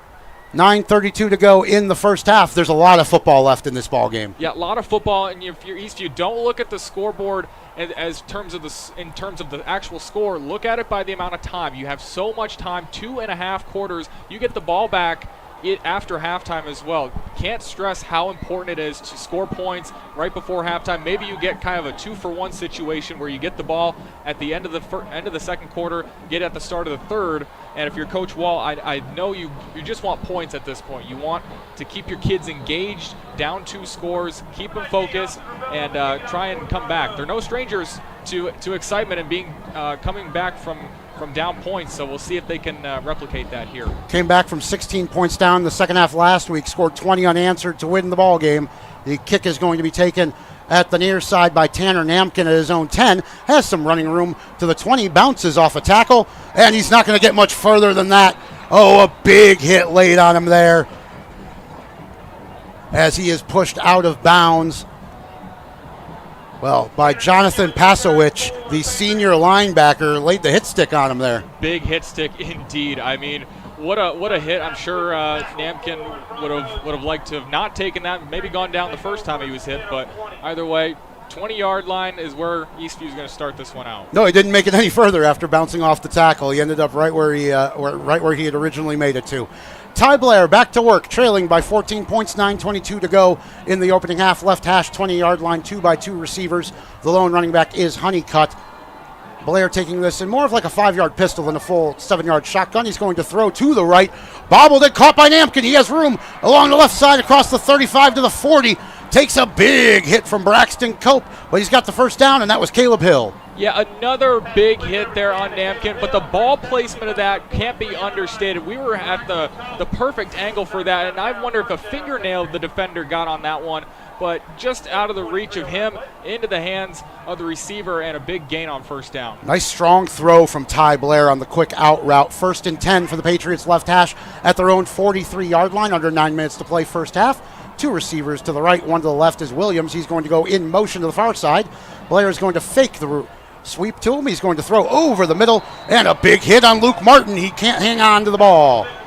Yeah, Joshua Millard there, reading that all the way, and saw Martin coming across and just met him right as the ball was coming into his grasp. Millard is one of the most exciting special teams players in District 8, and boy, this Lake Belton Bronco defense really starting to feel themselves here and throwing the hits around. 8:43 to go first half. 2nd and 10 for the Eastview Patriots. Ball on the left hash. 3 receivers to the right, 1 to the left, and there are flags before the snap. offense. Number 66. It is a false start against the Patriots. So after the big first down, the incompletion on first down, and now marching back 5 yards, 2nd and 15. I think that's only our second flag of the game, if I remember. Yeah, there was a hold in the first quarter, and then I believe that you are right that is only the second penalty of this ball game. 2nd and 15, Patriots push back to their own 38. Blair with 3 receivers right. The lone running back is Honeycutt, and Honeycutt is going to get the carry over the right side. He has the 40-yard line and not much more than that. It's going to be 3rd and long. Notice the 2 hands on the ball from Honeycutt, learning from last time, and not going to get as much yards, but definitely going to have control of the ball with 2 hands on the ball. We'll call it 3. He's got out to the 41-yard line, maybe the 42. 3rd down and 11 for the Eastview Patriots. 8:20 to go in this first half, trailing 14-0. Looking to get something going here on offense. Ty Blair has 2 receivers to his right. One to the left is Namkin. Luke Martin is the tight end in the wing position. Blake Honeycutt, the lone running back, on Blair's right hip. And there's more motion pre-snap. And this one is blown dead. And I think it's going to be another false start. And it was the wide receiver, Namkin, that jumped. Yeah, a lot of movement there. You saw them engaged down here on the near side, and we'll see who they call it on. I did see the defensive end for Lake Belton moving, but I don't know if he jumped offside. And indeed, it is going to go against the Patriots. 5-yard penalty. Still 3rd down. So 2 procedure penalties here. Almost halfway through the season, coaches can't be happy about that. No, and we're already talking about shooting themselves in the foot with turnovers. You don't need to compound that by adding penalties onto it, especially on 3rd down. Under 8 minutes to go, first half, clock is running. The Patriots trail this one 14-0. The Lake Belton Broncos with some big plays on defense making the difference here. Zion Williams in particular on left end. 2x2 receivers for Ty Blair on 3rd and 15. He is looking to the left. He's looking for Namkin, and he was held at midfield. This is going to be a first down. Obvious flag there. You saw him grab the jersey when came out of his cut. Yeah, Namkin there. Just running a corner route and trying to find him, but definitely some jersey grabbing. Yeah, he was just about to break out of the route, so I think maybe the defender maybe a little cross-footed there, deciding to take the penalty instead of letting the receiver get wide open 20 yards downfield. But it's a big first down for the Patriots. The ball is moved to midfield. 7:37 to go in the opening half. Looking for their first score of this game. Ball is on the left hash. Ty Blair has 2x2 receivers. Empty backfield, but Luke Martin is lined up in the wing position as a tight end on the right side. That is a very common spot for him. 1st and 10. Man in motion to the far side is Honeycutt, and again, whistles and flags before the snap. And I think I might have jinxed us by saying we've only had 2 flags. I think we've had 4 or 5 in a row here. that's the 3rd false start for the Patriots on this possession, and the coaching staff can't be happy with that. No, you just get a first down by penalty, negating what I believe was a 3rd and double digits, and that's just not something you can have. You can't set yourself up for failure. 1st and 15. Those 5 yards, very crucial to start out. 4 penalties for 25 yards for the Patriots. 1st and 15 at their own 45. Left hash, Ty Blair has 3 receivers to the right. Honeycutt, the lone running back. Blair is going to roll to his right. He decides not to throw it. He pump faked and got me with it. Now he's just going to throw it away. And I think that route was well defended. He was looking for the quick hook, and it wasn't there. Yeah, kind of a similar play. We've seen Blair roll out to his right a couple times. Great decision maker. Blair is on his feet, and that's really something that Eastview, I'm sure, is glad that they have. Having watched all of these Eastview games this season, one thing that really impresses about Ty Blair is that he is comfortable rolling both to the right and to the left. He holds the ball very high up in, and he's very comfortable throwing with his feet still moving as well. That's a real skill at the quarterback position. And, well, Michael Wall thinks he's one of the very best in Central Texas. He will have his work cut out for him here. 2nd and 15, left hash at his own 45, 2x2 receivers. Blake Honeycutt, the lone running back, is going to be sent in motion to the far side, so empty backfield with 7:25 to play in the second quarter. And again, we have whistles before the snap. And I did see Lake Belton doing a little dancing on the defensive line. Did they maybe jump? Oh, they call timeout. So 7:23 to go in this second quarter. The Eastview Patriots trailing the Lake Belton Broncos 14-0. And this Lake Belton defense has really been impressive. Yeah, they have. And it's been at all levels really of this defense. Up front with your front four guys, got to talk about Zion Williams with the interception, the fumble recovery for the touchdown. But these defensive backs, aside from the pass interference that we just saw, it's been close coverage all the time on these Patriot receivers. Not able to get more than a yard of space of separation. That's really made Blair's job tougher, trying to get the pass in there, and really just not made life easy on these Eastview receivers. Definitely some of the toughest defense we've seen all season that the Patriots have faced. Well, we're in district play. Every game's a big one. The Lake Belton Broncos came in here 2-2, and after losing their opener in the district last week, they're really going to be fired up here tonight. And district play almost is kind of a mini reset button. You have your non-conference or your non-district games at the beginning of the season, and usually you have maybe a bye week in there as well, but it just kind of separates that season from your non-district to your district seasons, and it's just completely different looks, completely different defenses. The skill levels are going to change. You never know what you're going to get, really. It's the Forrest Gump box of chocolates we have. 2nd and 15 coming out of the timeout for the Eastview Patriots. Ty Blair has 3 receivers to the right. 1 running back is Blake Honeycutt. 7:23 to go in the first half, as Blair gives to Honeycutt. Honeycutt is across midfield to about the 49, so 6 yards, and that will cut down the 3rd down at least. And Gavin Owens right there, not giving up any ground after contact, keeping the hit stick there, and just not letting Honeycutt get out of that tackle. It is 3rd down, 9 yards to go. 7 minutes to play in the opening half, and Eastview into Lake Belton territory at the 49-yard line. Ty Blair has 3 receivers to the right, 1 to the left. He's going to send Luke Martin in motion to the near side. Let's see what they dial up on this big 3rd and 9, trailing 14-0. Ty Blair takes the snap. He's going to throw to the right. Has the man on the slant. It's Caleb Hill, but he is going to be stopped about a yard short of the 1st down. Yeah, we're right at the 40-yard line, and he was there by a helmet, but not by the ball, and they are going to spot him just a yard, maybe a full yard short of that 1st down marker. Tyson Ajayiwoko checking into the game on offense here, and they'll usually line him up in the wingback spot to the right side. Extra blocking back, 4th down and 1, trailing 14-0. Eastview going for it from the Lake Belton 41, ball on the left hash. 1 receiver to the right. Blair is in the pistol formation. He has Honeycutt behind him, heavy set to the right. The give is to Honeycutt. He's not going to get there. He's brought down behind the line of scrimmage. It's Joshua Mallard with the nice tackle for loss. Cut down at the ankles. Just kind of weaseled his way in there, did Millard, and giving the fans a show here. And well-deserved for that young man. Getting the high fives from the coaches as well. You saw him kind of sneak through, almost sort of similar to how Eastview got through on that Wildcat 4th down earlier on in the 1st quarter. He did the same thing there, cut him down at the ankles, cut him low, and Honeycutt just had nowhere to go. We are halfway through the 2nd quarter, 5:59 to play here in Belton at Tiger Field. The Lake Belton Broncos lead on homecoming 14-0, and a big stop there on 4th down. They will take over at their own 42-yard line, ball on the right hash, as the talented junior Maverick Maddox, making his first start of the season, gets back to work. He has 2 receivers to the right, 1 to the left.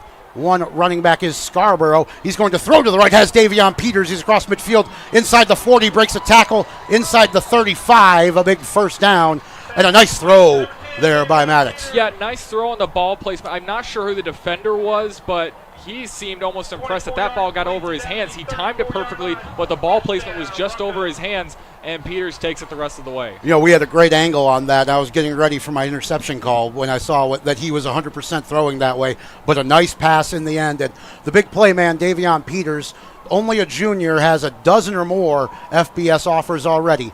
1st and 10 for Lake Belton, now into Patriot territory. The give is up the middle to Scarborough. He breaks a tackle inside the 30, and he is inside the 25. He's got 10 yards and what looks like another 1st down. Great balance there on the run, getting past the 1st down marker. That should have been maybe a gain of 5 or 6. He puts the hand down on the ground. Hand is not down, the arm is down, but he places the hand on the ground, keeps himself stable, and picks up the 1st down. 5:15 to play, 1st half. And Lake Belton, just like that, driving deep into Patriot territory. They have 1st and 10 at the 24-yard line. Ball is spotted at the right hash, and it looks like they're setting up to run the Wildcat again with Davion Peters, their big play man. As we go under 5 minutes to play now in this 2nd quarter, Peters has two receivers to the right, one to the left, and he's going to call his own number on the draw. There's not much there, but he bounces to the left side and is near the 20. He got 5 yards when it looked like he was going to lose 2. Tried the right side, nothing doing, looks back left and sees, I see a hole there, I see a gap with no defenders, tries it there, smartly goes down. I think he would have gotten a big hit there, but gets about 5 there instead of, like you said, nothing. Oh, some nice penetration there by Tyson Ajayi-Owoko. They were trying that right side, which is the left side of the Eastview defensive line, and he was in the backfield, but a nice bounce out there by the talented Peters. Maddox will be back behind center. He is in the shotgun formation, 2 receivers to the left, heavy set to the right. Now Peters breaks out to the right side. He is looking to throw that way, has him on the slant, and it's dropped. Oh, Maverick Maddox had some nice zip on that ball. Peters just couldn't haul it in. Yeah, mark that one down. I'm not sure if you see that. Put that in your time capsule. That's something to hold on to if you're Eastview. Don't see that. Almost a guaranteed touchdown from Davion Peters in the hands, and kind of the same play as last time as he had for the touchdown. That quick slant and just no one around him. That slant's been trouble here tonight for the Eastview defense, but it is 3rd and 6. 4:05 to play in the second quarter, looking for a big stop. Ball spot in the middle of the field, 20-yard line.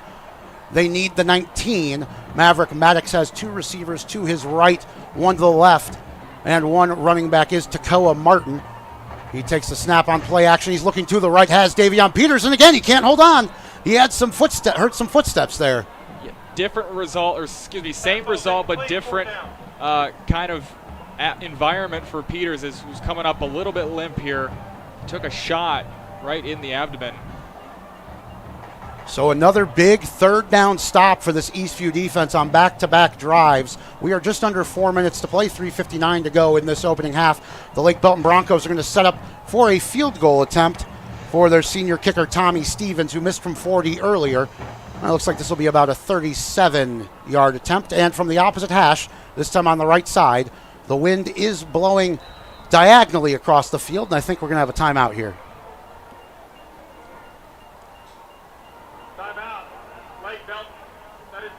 Indeed, Lake Belton will use their final timeout of the half. Eastview still with 2 remaining, and, well, a big 3rd down stop there on back-to-back drives for Eastview. They bend, they don't break. That's kind of been the story, really, so far. We've talked about how fluid Lake Belton's offense looks, getting those big chunk plays, but Eastview keeping them out of the end zone on offense all but one time, and giving up a defensive score the other time. Just look at this situation we have. 4 minutes, depending on the field goal try here, they could go down, score here, come back at the start of the second half, score again. We got a tie ball game. Well, this Eastview offense certainly not one that needs a lot of time to strike. As Stevens lines up for the field goal, it's a 37-yard attempt. The snap is good. The kick is high, and this time is through the uprights. Oh, it looked like it was scaring that left upright, but he is good from 37 yards, and the Lake Belton Broncos lead on homecoming 17-0. Let's take a quick timeout. You're listening to the Vype Live Network.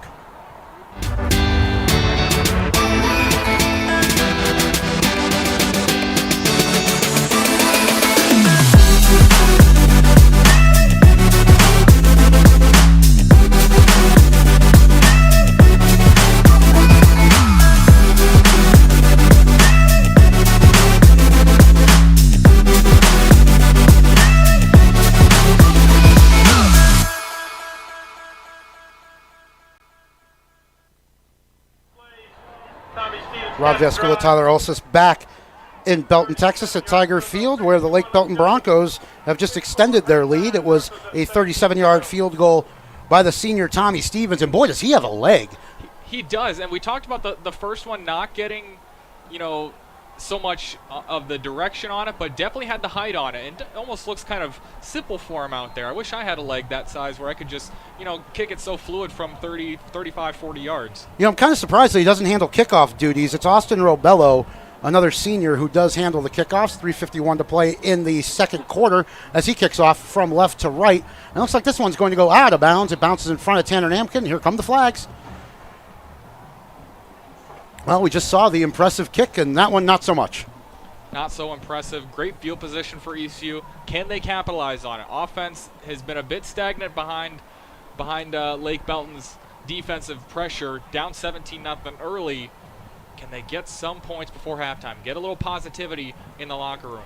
Well, Coach Michael Wall was telling us in the pregame show he really loves the spirit of this team and talked about how last week when they were down big in the second half that they never quit. They kept their heads held high. And facing that adversity just 7 days ago, it's a situation they're not unfamiliar with.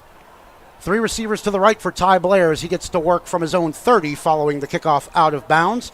Ball is at the left hash. He'll have 3 receivers to the right. Blake Honeycutt has been the tailback all the way for the Patriots.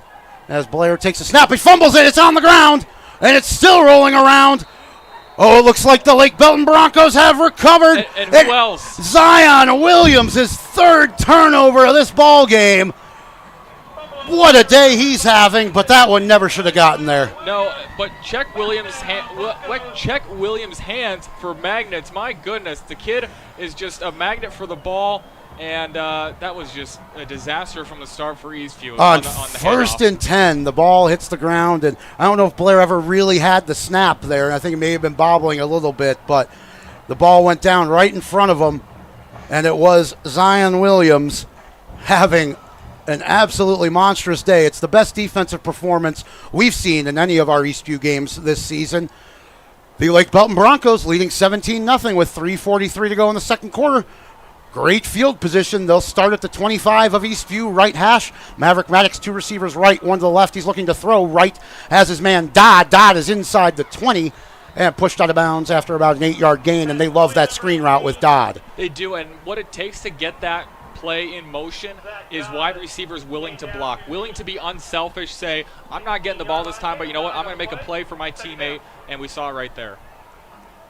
About 9 yards there for Dodd on first down. That'll bring up 2nd and 1, and Lake Belton back in the red zone at the 17-yard line. 2 receivers to the right, 1 to the left. Maddox looking to throw right, but this time the Patriots bring pressure, and down he goes. There is a flag on the play. Yeah, tough to see if this might be a hold or a face mask or whatnot. It came from the umpire standing behind the defensive line.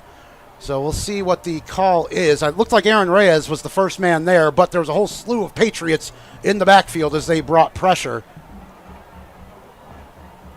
Looks like one of the officials is talking with Coach Michael Wall. Before we get the penalty call, 3:31 to play in this opening half. Patriots trailing 17-0. Lake Belton knocking on the door. It is a hold against the Broncos, which is declined. So the Patriots will take the 5-yard sack. And that'll bring up another long 3rd down. That's his 3 series in a row where the Patriots have forced a 3rd and long. It's about 3rd and 7 for the Lake Belton Broncos. They will have the ball at their own 22, or the Patriots 22 right hash. So knocked out of the red zone. Maddox has 2 receivers to the right, 1 to the left. Play action pass looking to the right. And I don't think the receiver was running the route he thought he was. That one falls incomplete in between a couple routes. Now, almost the same route as Peters has run, but just errant ball placement or just kind of miscommunication on the route, like you said. Not sure what that was, but fortunate not to have an Eastview Patriot right there in the waiting for it. A nice defensive stand there by the Patriots coming off the turnover as Lake Belton only ends up gaining 3 yards in total. Stevens is back on. He was good from 37 on their last possession. This one from 39. The snap is back. The kick is up, and this one is a knuckleballer, and this one's going to miss low and left. Stevens didn't get all of that one. No, didn't get any of it at all. Didn't look good from the start, and like you said, knuckleballer keeps the score at 17-0. 3:07 left, so, boy, they are saved by the defense there. Yeah, Stevens now 1 for 3 on field goals, and, well, he was just good from that hash, and that one not so much. We were talking about how his soaring kicks are up near the top of the goalpost, and that one never really got more than about 5 yards off the ground.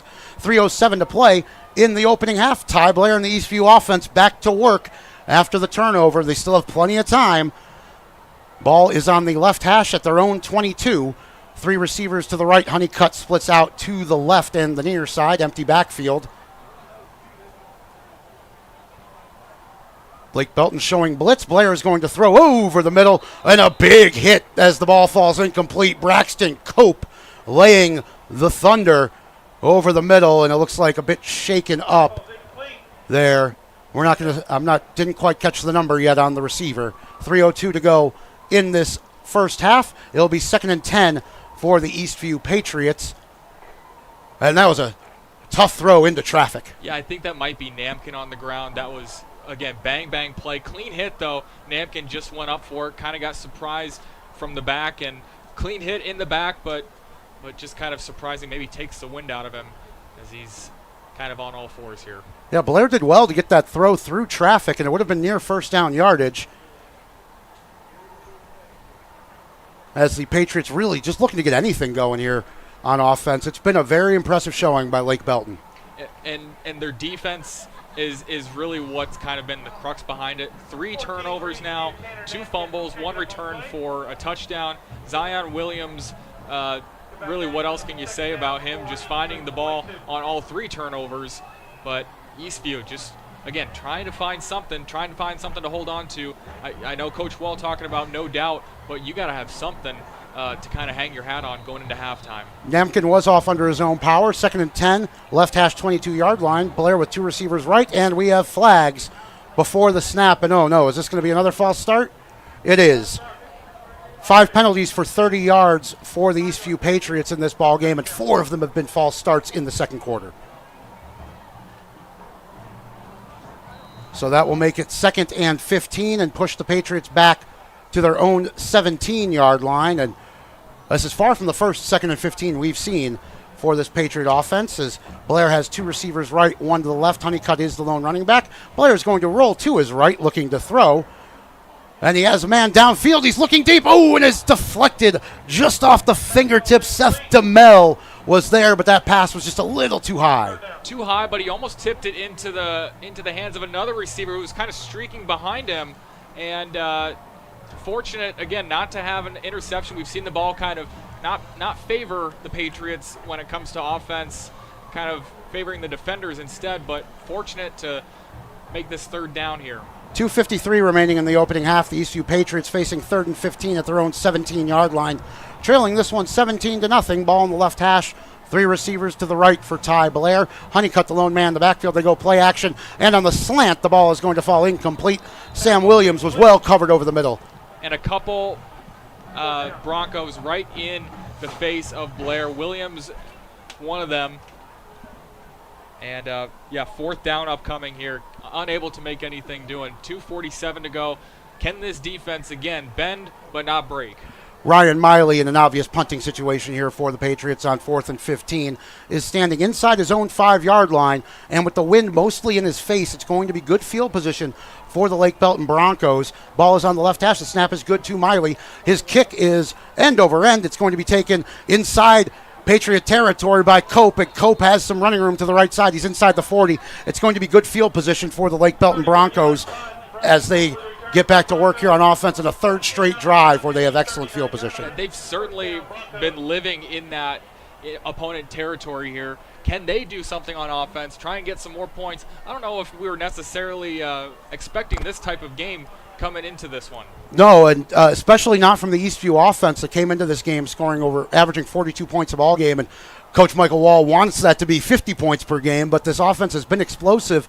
The last 3 games scoring 46, 51, and 48 with nothing to show for it so far with 2:37 to go in the opening half. As the Lake Belton Broncos and the junior Maverick Maddox get back to work, it's going to be Davion Peters in the Wildcat taking the snap from the 40-yard line. He is going to hand up the middle to Koa Martin, and he goes right into the middle of that Eastview defensive front. Ty Temple's the first man there.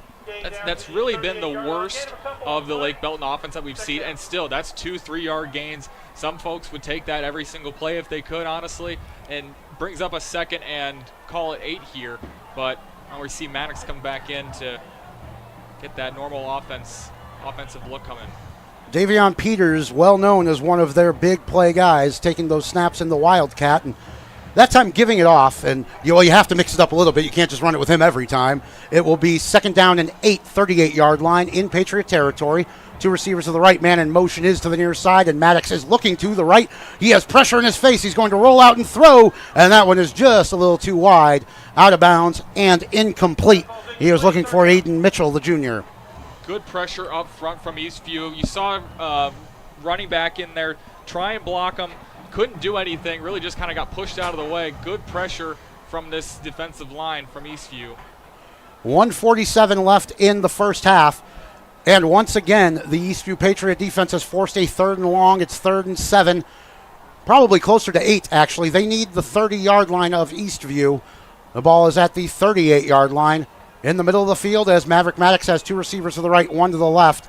He's going to throw it deep, looking for the fade route. He had Xavier Wells, but he was well covered. That one is going to fall incomplete, and it's 4th down. Pass falls incomplete. Xavier Wells, 6'4", and he plays both ways. Had 3 interceptions against Killeen and a touchdown catch. So he's really a do-everything kind of guy, and I think we had some flags. And it was a hold against Lake Belton. That will be declined by the Patriots and bring up 4th and 8. So 3rd straight time this Eastview defense has stood tall. Yeah, bend, don't break. Keep that mentality. That's such a great motto to have as a defense. I mean, you don't want to give up 17 points early on here, especially when your offense kind of isn't moving. But we've seen the Lake Belton offense have so many opportunities in Patriot territory, and it looks like they're going for it here. From the 38-yard line, they are going to go with the pooch punt. Maverick Maddox, I didn't say anything because I was thinking they might. They got me. I'm here to take that off you for this. So it's happened to each of us. That one's going to roll into the end zone. Maddox got all of that one, a line drive kick. It will be a touchback, 1:34 to play in the first half. The Eastview Patriots looking to get something going on offense, trailing 17-0 as Ty Blair goes back to work. And this Lake Belton team giving the Patriots everything they can handle, the toughest defense that the Patriots have faced all season. So following the touchback, ball will be at the 20-yard line left hash as Blair gets back to work. Patriots have 2 timeouts remaining. 2x2 receivers. Blake Honeycutt is the lone running back on the right hip of Ty Blair, who is looking to throw on first down. Has a man quick to the near side. It's Luke Martin. He's across the 25 to the 27. A nice positive play on first down. Positive play, and go back to that coaching interview at the start of the game. Wall said that he and Blair almost knows this offense more than he does. So 2 heads get put together, and let's see what they can come up with on this drive. Big drive here. Clock running, 1:10 to play in the opening half, 2nd and 3. Left hash, Blair looking to the left, has Luke Martin on the slant route. He's across the 35 and battling to about the 39-yard line. First down, and now with 1:03 to go in the first half. Clock stops so they spot the ball. Kept those feet churning, Martin did, to get the first down. I was a little worried about that ball there. Had a couple Broncos hanging from his arms. But gets the first down and falls to the ground with the ball. Clock running, under a minute to play in the first half. Ball at the 40-yard line of Eastview. Left hash, 2 receivers to the right, 1 to the left. As Blair takes a snap and is rolling to the right. He's flushed out a little more by Zion Williams. Now looking deep. Has his man. It's caught inside the 30. It's Tanner Namkin. Oh, McKinnon Thorpe with the catch. Sliding catch. Long throw by Blair, and that one was on a rope. Difficult throw. Like you said, on a rope, rolling out to his right. I was wondering if that ball was going to make it there, and it did. 33 yards there from Ty Blair to McKinnon Thorpe. 30 seconds to play. Clock running. Ball at the 27-yard line, and now we get flags before the snap.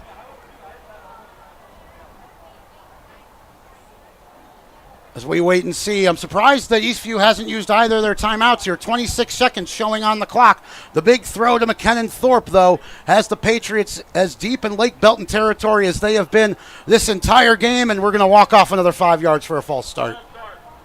Offense, number 66. 5-yard penalty. Boy, can't have that. They're over 30 yards in penalty yards. Take a timeout to forego the 10-second runoff. And 5 of the 6 penalties have been false starts, and even bigger, the 10-second runoff. Exactly. Well, they called the timeout, so they don't have the runoff, but still, you lose a timeout there, and not what you want there after probably the biggest play of this game for Eastview. Ty Blair was rolling to his right. He felt some pressure. He had McKinnon Thorpe, who had beaten the entire defense, standing all alone at the 30-yard line on the right side of the field, and he just had to wait for it and haul it in, and that was a good catch by him. He looked it in with 2 hands the whole way. But following the procedure penalty for the Patriots, it is first down and 15. 26 seconds left in the first half. Ball is at the 33-yard line of Lake Belton. Right hash. Patriots in their best scoring position of this game, looking to come away with something before halftime. And like you said, that's something they're really going to want. 2 receivers to the left in a stack formation, 1 to the right. Luke Martin is the tight end in the wingback position. He's going to be spread out to the near side as Blair takes a snap. He's looking to throw quickly to the left. Now he's going to come back and throw over the middle. That was the second choice in his progression. It's incomplete. Yeah, a little bit of a bump there from Williams. I think it was within the 3 yards, but just kind of got the receiver off his target. I don't think it would be enough to draw a flag. Again, within that few yards of kind of wiggle room they give him at the line. But good fake on the screen. 20 seconds left now. For 2nd and 15 for the Patriots at the 32-yard line of the Lake Belton Broncos, looking to get on the scoreboard here. 3 receivers left. Martin is to the right in the wing back. Blair is going to roll to his left, looking to throw deep. Now he's going to feel the pressure. He evades the sack. He's running to his right. He's only near the line of scrimmage. He's going to step out of bounds with 10 seconds to go in the second quarter. He got about 2 yards there and did well to not get sacked. Yeah, got 2 yards, but ran about 15 or 20. And a lot of time came off the clock, but you don't have to waste the last time out by taking the sack there. Blair does a nice job getting out of bounds to preserve a couple opportunities, perhaps. 3rd down and 14, 10 seconds to play in the second quarter. Ball on the right hash, 3 receivers to the left. Now Honeycutt splits out to the right, empty backfield for Ty Blair. A big 3rd down here as he looks to throw. He's going to feel the pressure. He gets away from one man, and they're going to sack him back at the 40. Oh, a big play. Gavin Owens, the junior linebacker. Oh, Blair tried to make something happen. He evaded some pressure. 1 second showing on the clock. It's 4th down. A huge sack there. Huge sack because that knocks him back almost 10 yards and takes them definitely out of field goal range if they wanted to try one from that far, but making it a lot harder on Blair to kind of have to wind up and reach the end zone here. Lake Belton's been showing blitz a lot in this game, and when they are showing it, they're bringing the pressure, and it's been effective. And they're getting Blair. We talked about how well he can run he can run and throw the ball, but just not really the most comfortable thing you want to do. You don't want to be doing it every play. You want to stand in the pocket and get some easy throws out to your wide receivers. Not have catch your breath if you're Blair. Defensive coordinator Randy Hooten has to be a very happy man heading into the locker room here for Lake Belton. His defense has been smothering the Eastview Patriots, who face 4th and 23 with 1 second showing on the clock here in the second half. Rob Jaskula, Tyler Olsis, Rosie Bega in our Vype Media Studios. We're glad you're with us on homecoming here for Lake Belton. With 1 second to play, this will be the final snap of the second quarter. 3 receivers to the right for Ty Blair. He works from the left hash at the 40-yard line. Honeycutt is the lone receiver. And someone jumped. I saw a defensive back in the Patriot line, so let's see what the call is. I'm not sure you want to make this any easier on the offense. You got about 5 guys standing within your own 15-yard line to the end zone, and just really no need to press your guy when there's a second on the clock and you got 4 or 5 DBs behind you. That is only the second penalty on the Lake Belton Broncos. They've both been offsides, though, in this first half. So Patriots will move up 5 yards to the 35. The clock showing 0. Should be 1 second left, as that whistle was before the snap. Patriots looking to cut into this 17-0 Lake Belton lead. They'll have 1 play to do it, and Ty Blair has 35 yards to go. Left hash, 3 receivers to the right. Honeycutt, the lone running back in the backfield, is going to be into block as Blair rolls to his right. He's looking deep.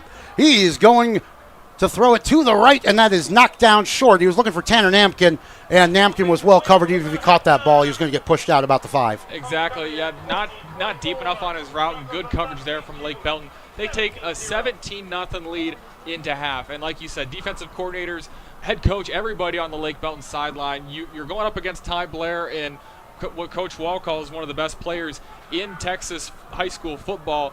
Back-to-back 400-yard, 5-touchdown games, and with a big old goose egg here for Eastview. He's going to need a big second half, as will the entire Eastview Patriot team. They are held off the scoreboard in a half for the first time this season. The Lake Belton Broncos with a very strong showing. They lead 17-0 as we take a break here for the bands. We'll be back following the festivities. You're listening to the Vype Live Network.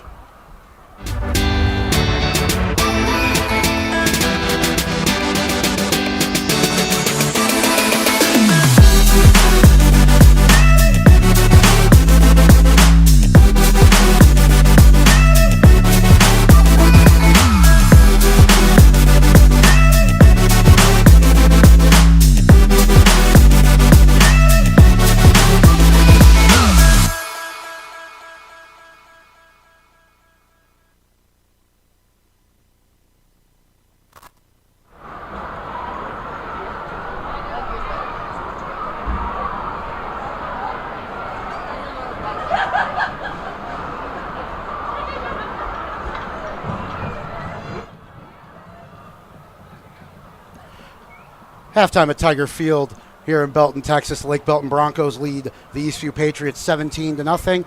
Let's take a quick look around the district. There are 3 other games being played in District 8 of Class 5A Division 1.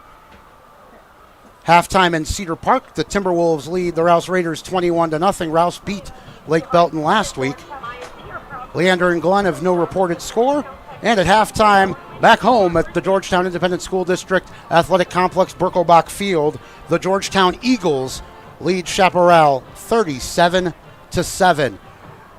Well, Tyler, here at Tiger Field, well, Eastview really just needs to get something going on offense. That's really the story. It's been the Lake Belton defense. Yeah, it's really the offense that's been troubling them. The defense, we've talked about, they've given up 17 points, but it's that bend, don't break mentality. They had so many opportunities, Lake Belton did, in the end of the second quarter to put even more points on the board. They're lucky this isn't even worse, trying to keep their offense engaged in it, and they came back from down 16, was it last week, to come back and win. They got to come back from 17 down now. Well, they have a full second half to do it, and we will be back just a few minutes before that kickoff. We do hope you enjoy the bands and all the festivities here on Homecoming in Belton. We got a whole little.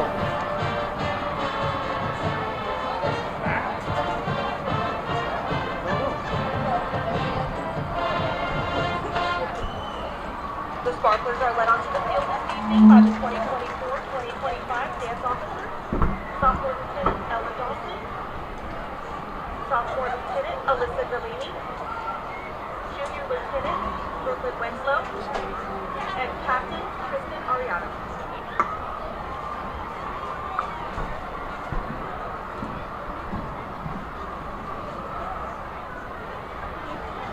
Sparkler social officers, Kaylin Bailey and Grace Whiting. Sparkler of the Week, Cassidy Blankenship. Tonight, the Sparklers will play the Team of Dynamite. Take it away, Sparklers.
and color guard performing their color and artistic show, The Go Is Out, featuring the music of Alicia Keys and Matt Brady, with soloist Grace Soul.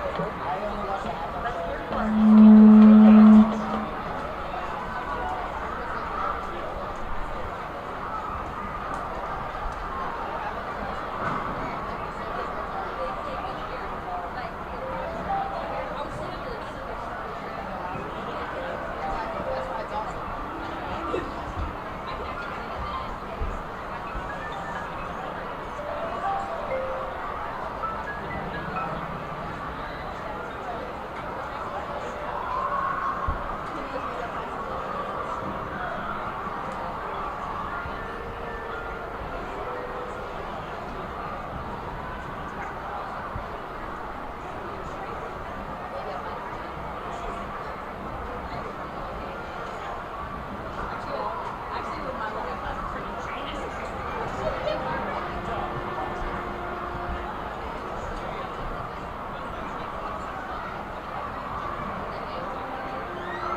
And now, under the field direction of drum majors Jamie McKee and Richard, ECU Patriot Band and Red Pocket Color Guard.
Band members of the week are Woodland, Ortega, Brass, Percussion, Jacob Brownstein, Diana, President of the week is the mellophone.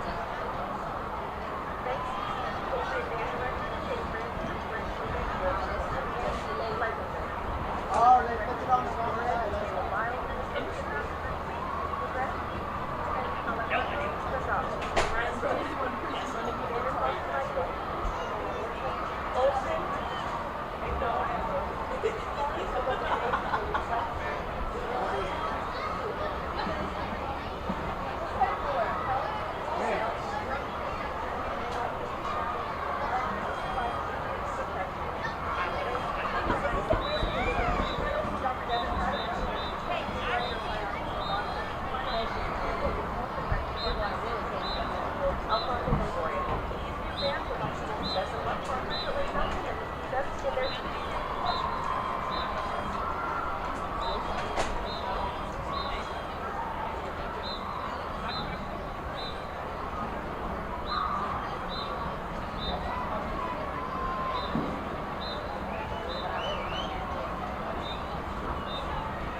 Ladies and gentlemen, Belton, the school district proudly presents the 2024 Lake Belton High School Stampede and Silver Spurs. Lake Belton High School Silver Spurs.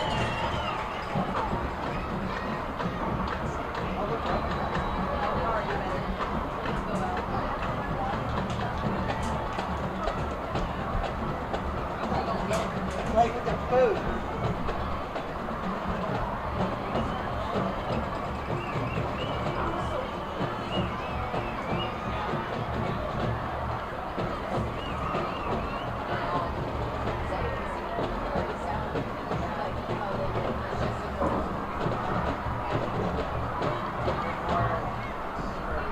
The Silver Spurs are lone stilled by Sophomore Lieutenant Leah Coops, Junior Lieutenant River Pollard, Senior Lieutenants Ava Diaz and Reagan Flory, Senior Captain Emerson Tucker.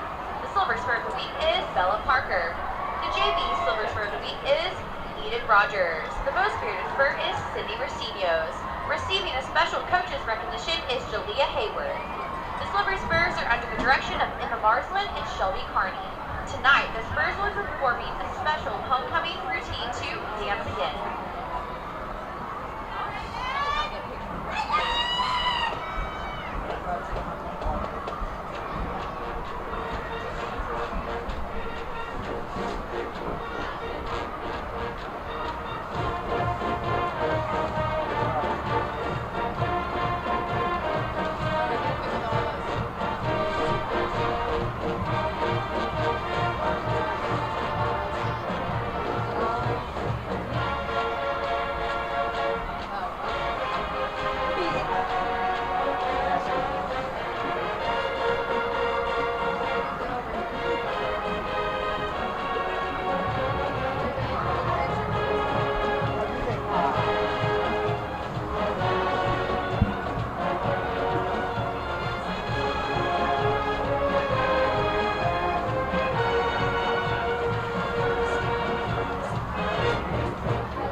Belton High School homecoming court presentation. This year's court was nominated by their educators and voted on by their peers. We are very excited to present these incredible students to you tonight. Please turn your attention to the track and join me in congratulating our 2024 class royalty. Your freshman class royalty are Emery Olivares and Ashton Ward. Emery Olivares is being escorted by her dad, Noel Olivares. Ashton Ward is being escorted by his sister, Jayla. Your sophomore class royalty are Everly Miller and Cooper Arnold. Everly Miller is being escorted by her mom, Charla, and her dad, Rodney. Cooper Arnold is being escorted by Christopher and Sunshine. Your junior class royalty are Clara Hill and Kayla Vega. Clara Hill is being escorted by her parents, Trey and Liz Hill. Kayla Vega is being escorted by his parents, Peter and Cassandra Vega. We present to you your 2024 LBHS class royalty. Now please direct your attention to the field and welcome your 2024 LBHS senior homecoming court. AJ Bolton is being escorted by his parents, Adam and Apple Bolton. He is grateful for his family. AJ is planning to attend UT after graduation. He is going to become a physical therapist.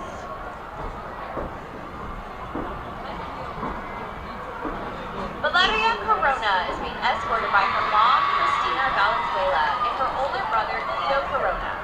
Valeria has been a member of the Lake Belton Varsity Silver Spurs for 4 years.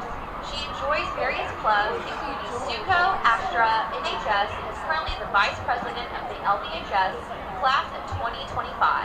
She enjoys her time most making memories with her closest friends.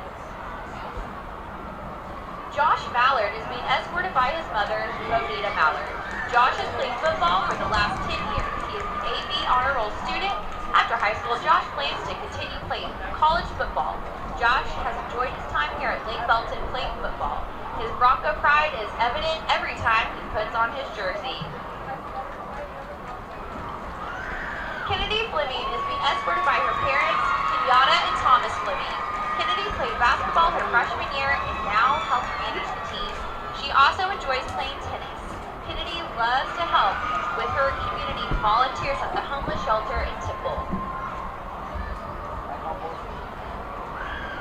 Natalia Gibb is being escorted by her parents, Jolene and Ezekiel Guyan.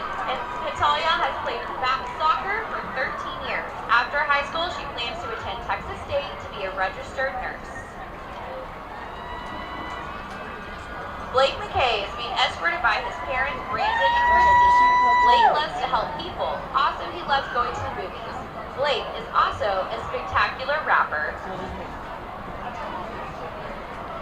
Casey Tanner is being escorted by his parents, Jana and James Tanner. Oh, she has been an FFA for 4 years and she has shown pigs for 3 years. She was a Lake Belton varsity cheerleader for 3 years. Kaysen has also been involved in powerlifting for 3 years.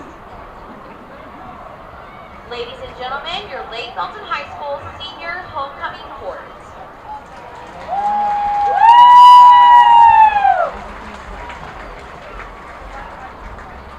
Now to crown our homecoming king and queen, please welcome back our 2023 homecoming queen, Diana Williams.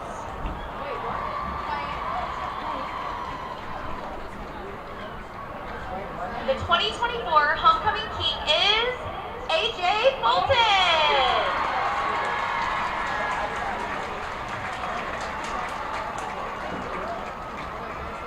The 2024 homecoming queen is Natalia Gibbs.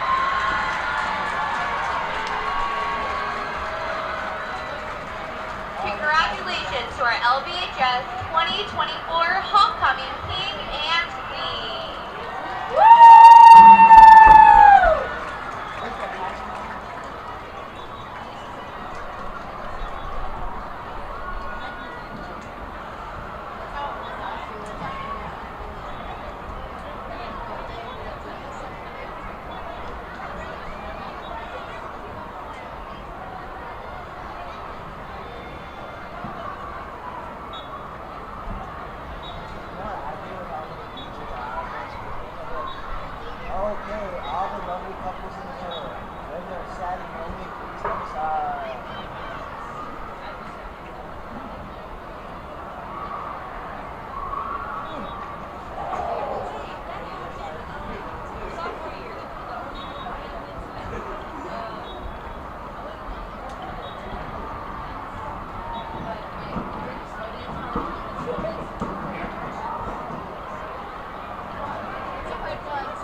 Lake Belton High School Stampede will perform following the conclusion of the game.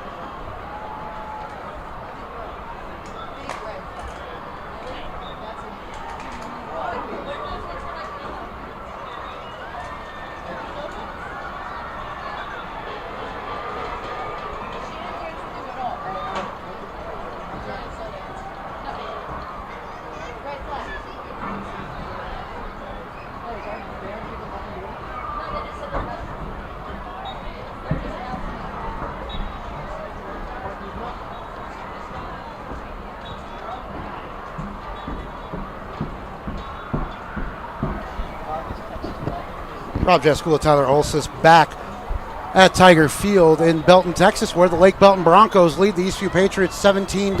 And, well, Tyler, frankly, that could have been worse. It really could have been 17-0 on the scoreboard. You look at the stat sheet, though, in total yards. Lake Belton, 166. Eastview right on their tails, actually, at 154. So only 12 yards separating these two teams. But the big difference maker is 3, and that's 3 turnovers for Eastview, one of them leading to the score for the Broncos, and that gets us to where we're sitting right now, 17-0. Some very good field position for Lake Belton throughout that second quarter. And Tyler, we were just talking, it felt like that whole 2/3 of the second quarter was played on the right side of the field in front of us. The Eastview defense was asked to do a lot, and really they stood up. They were. I think they only gave up those 3 points on the one field goal, the other 2 missing, and really, like you said, could have been a lot worse. We could be looking at potentially 31-0, if not more, going back into the first half, the first quarter, when they were also driving and had a 4th down stall out on them. We just saw a lot of homecoming court festivities going on, and I think we might have some band activity down to our left. Looks like they are getting ready to come back out onto the field. The Eastview Patriots came all the way out of their locker room, lined up, and were doing a few sprints, and I think we all thought that the second half was about to get underway. The clock is winding down with 30 seconds to go in halftime, but the homecoming festivities continue, and it is just a wonderful time here in Texas. You can't really beat it. It's Friday Night Football. We're glad you're with us on the Vype Live Network. Lake Belton is in front, but the festivities are fun. Some great shows by the bands. We do hope you enjoyed those. And I love seeing the mums. I saw one student right in front of us here, and she has like the light up Christmas lights on her mum. It's fantastic. I have to give a shout out to my good friend, our listeners will know her as the Button Lady US, Molly Marietta, who gave me a crash course on the mums last week. And I did not know it varies by region. Here in Central Texas, we are known to have the largest mums. And last week at Eastview in Georgetown, we had the world's largest mum. So, oh my goodness. And I think you and I, not being from here, that's definitely one of the traditions that's unique to Texas. Very unique, yes. And you really just can't beat the pageantry. You can't, and the atmosphere is second to none as well. You have the crowd, filling this stadium. You have the students to our left really filling up about half the section up. That's a good couple hundred fans, students down to our left. You have the band performing. You have the dance and the cheer teams doing their thing. Everybody's involved. The entire school comes together to celebrate homecoming, and it's really just kind of a good little break from school. You don't have to think about class so much. You get a little bit of a fun time in school to do homecoming spirit days and whatnot, and it's just a really fun time. To be fair, I was never really much for paying much attention in school to begin with, so I always enjoyed a good spirit week. The man who's really enjoying this homecoming football game, though, is the senior defensive lineman, Zion Williams, for Lake Belton. I don't think there's any doubt he's been the player of this game. It's really no question if you're Lake Belton. You have Zion Williams creating havoc in the backfield, getting a tackle for loss, but most importantly, those 3 turnovers we talked about, Zion Williams, all 3 attributed to him. 2 fumble recoveries, 1 return for a touchdown, and then an interception, which you don't see too often from the big men in the trenches, and also a good return to boot as well. And it's really just been a great first half from him. We'll see if he and Lake Belton can keep it going. So it's 17-0, and we'll see if they can keep it going thanks to Williams and company. The Eastview Patriots came back from a 16-point second-half deficit last week to beat the Glen Grizzlies. They're going to need to come back from one more. It's 17-0 as we prepare for kickoff. And we see Aaron Reyes, the senior defensive lineman / kicker, kicking from left to right. And the second half is underway. His kick is a good one. It's taken at the right side 10-yard line by Lake Belton's Zion Harness, and the sophomore is across the 25 and near the 30. We are underway in the second half. And it's going to be a big half for this Eastview Patriots team at 3-1, looking to win their second district game in a row as Maverick Maddox and the Lake Belton Broncos get back to work as we get the second half going. And Maddox, in his first action of the season, a nice half. He was 9 for 18 for 113 yards and a touchdown. There's a 10-yard strike to Davion Peters that opened the scoring in this ball game, and looks like they got it out to about the 30-yard line. And they will start on the right hash as Maddox has two receivers to the left, one to the right. Sends a man in motion to the far side. And Maddox on play action is looking to the right. He has Davion Peters, and Peters is shoved out of bounds, but looks like he is near first down yardage. So a nice start to the second half for a Lake Belton Bronco team that's, well, they've controlled this ball game. They really have Maddox controlling the offense. Just a junior and the backup, but we heard in that interview, Coach kind of alluding to not just his starting quarterback, but also the backup quarterback's got some talent as well, and we're seeing it tonight. I think I totally missed his foreshadowing in the interview. Two receivers to the left. It's going to be 2nd and 4 as he was shoved out of bounds at the 35-yard line. And this time on the carry is Takoa Martin. He has nowhere to go with it, and that will bring up 3rd down and 6. A nice tackle for a loss there by the Patriots. Yeah, the Patriots coming out here with some fire, possibly getting a 3 and out to start here. That would be huge. Try and give the ball right back to their offense.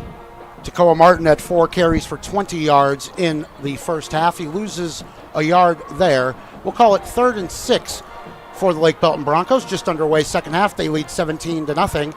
And the ball is spotted at the right hash. He has 2 receivers to each side and now splits out the lone running back Martin to the near side. Maddox looking to throw left. He has a man, but brought down immediately.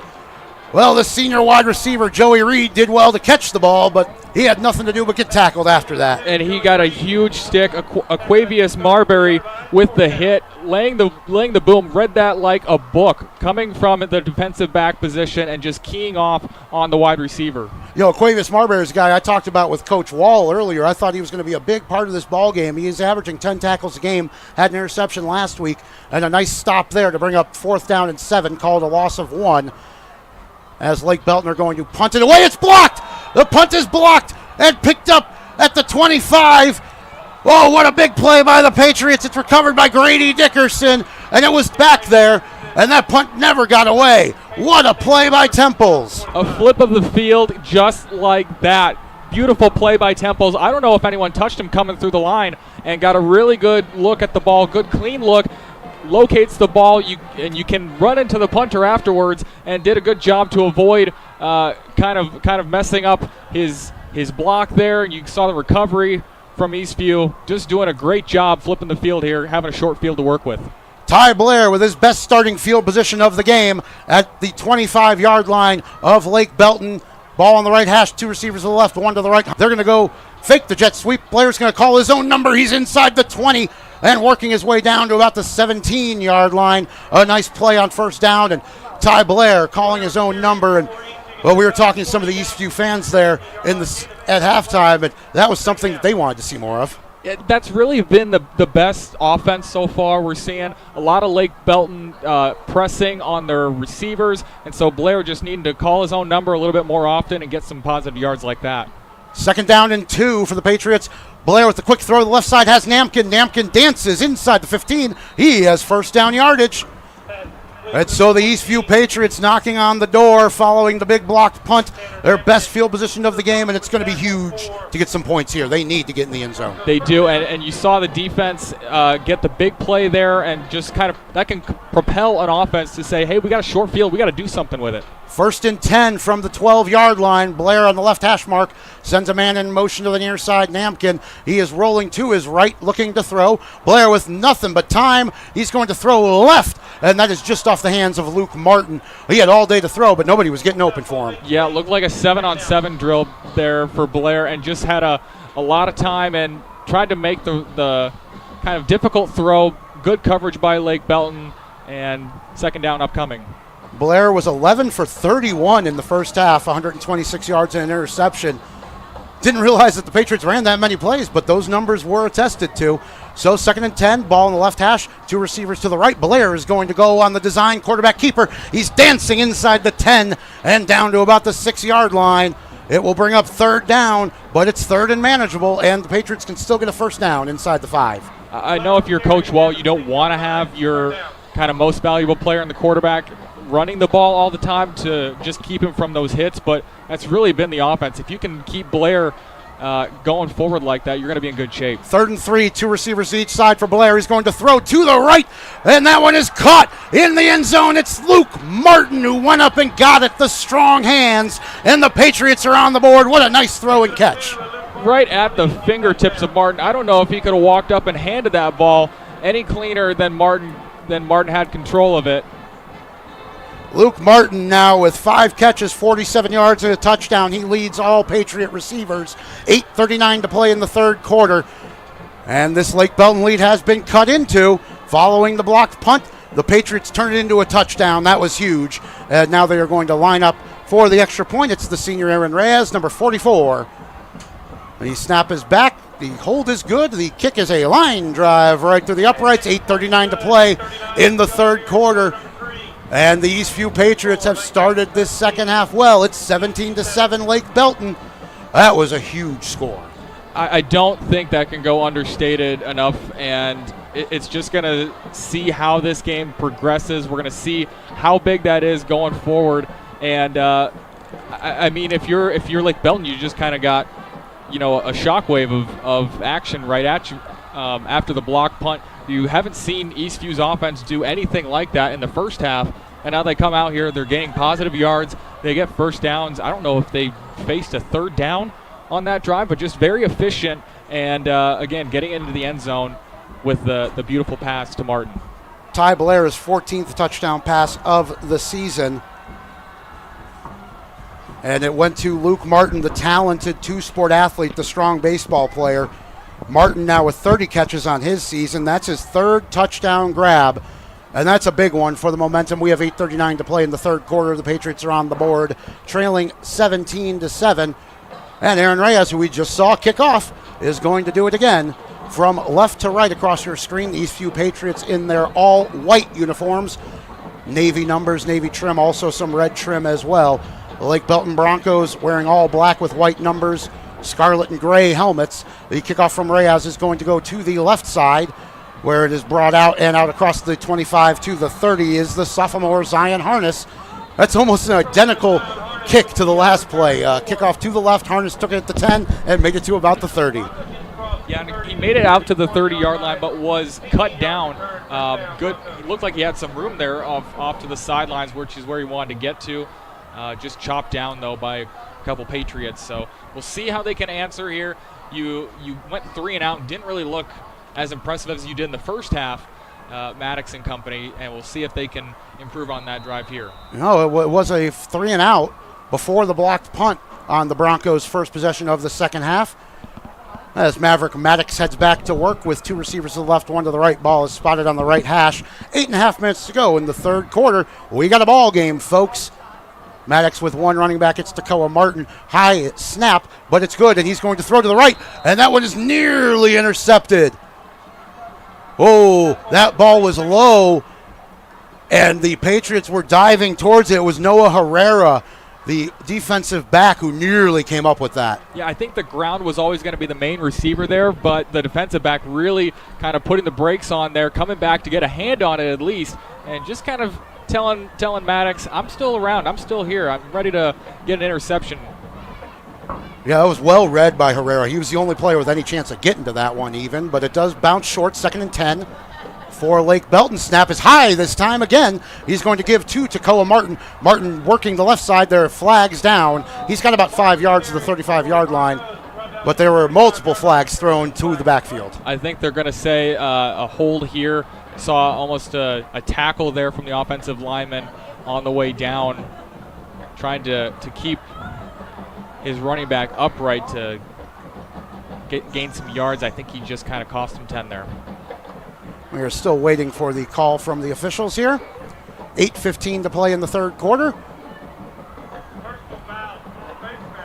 Oh, and it's going to be a face mask against the Patriots. Did not see where that occurred or who it was on, but that's a costly 15 yards. And Tyler, the penalties have really been costing the Patriots tonight. Yeah, I mean, like you, I did not see a face mask there. I saw almost a tackle, and I didn't see a kind of a head jerk that you usually see. The face mask bring him up 15 yards, and like you said, it's usually been the procedural penalties, the pre-snap penalties. 4 or 5 false starts we've seen, and this one just coming on the defensive side, really hurting this Patriot team. 7 penalties for 50 yards against the Patriots here as the Broncos work on 1st and 10 out across midfield is Takoa Martin on the run, and more flags are down. There's a Patriot down in the backfield, and this time a quick signal goes against Blake Belton. Really, we're just trading penalties off. Again, I apologize for jinxing it in that first half. I said we hadn't had too many penalties, and since then we've had about 8 or 9 total. And there's going to be a hold. 3 penalties for 20 yards now tonight for the Lake Belton Broncos. And that is a big 10 yards. They were at the 49-yard line, now marching back to their own 39. It will be 1st and 20, 7:56 to play third quarter. They do lead the Eastview Patriots by a 17-7 score. Eastview with the lone score of this second half and looking to force another stop. Ball on the left hash 39, 2 receivers left, 1 to the right for Dakota Maddox. He's going to throw to the Maverick Maddox. He's going to throw, and that one is off the hands and incomplete. They were looking for the quick out route to the near side, and that one just kind of went off the hands of Christian Onchweri, but he didn't really have anywhere to go, even if he came up with it. I love what this Patriot defense is doing. Grady Dickerson did not even look for the ball to try and get a hand on it. He was keying in on a tackle, and he laid the hit to make sure that receiver did not come up with the ball. He recovered the blocked punt just a few minutes ago. 2nd and 20 for Lake Belton. 2 receivers at each side. Ball on the left hash. Play action pass. Maddox is going to throw over the middle. Oh, and it's in and out of the hands of the defensive back. But there is a flag in the defensive backfield. Oh, and this might be a hold against the Patriots or pass interference. Yeah, we just saw a signal to the defense from the judge here on the near side, and really tight coverage there on the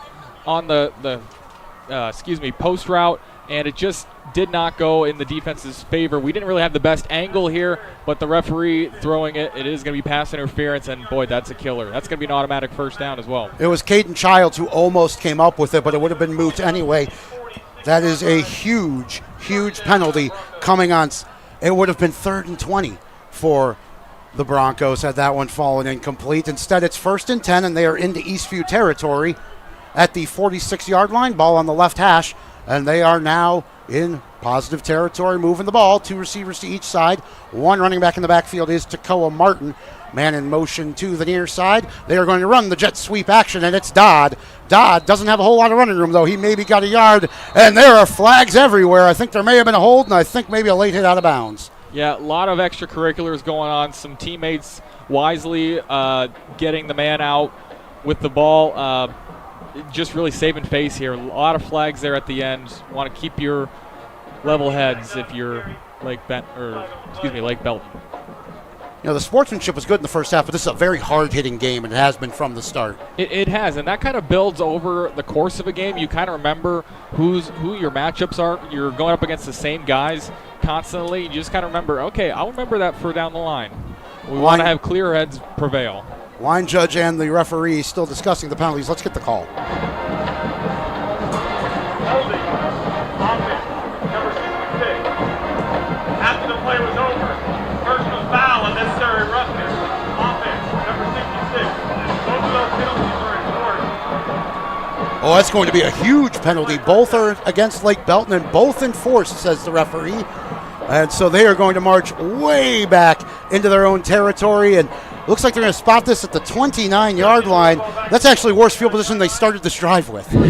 But usually when you see a guys come over to the sideline. You see flags thrown. You're thinking late hit, but this time it was on the offense. There were a lot of bodies in there from both sides, but they get the offense. Usually it's that second man mentality, so maybe that's what happened there. And Lake Belton just kind of, like you said, starting back at the 29.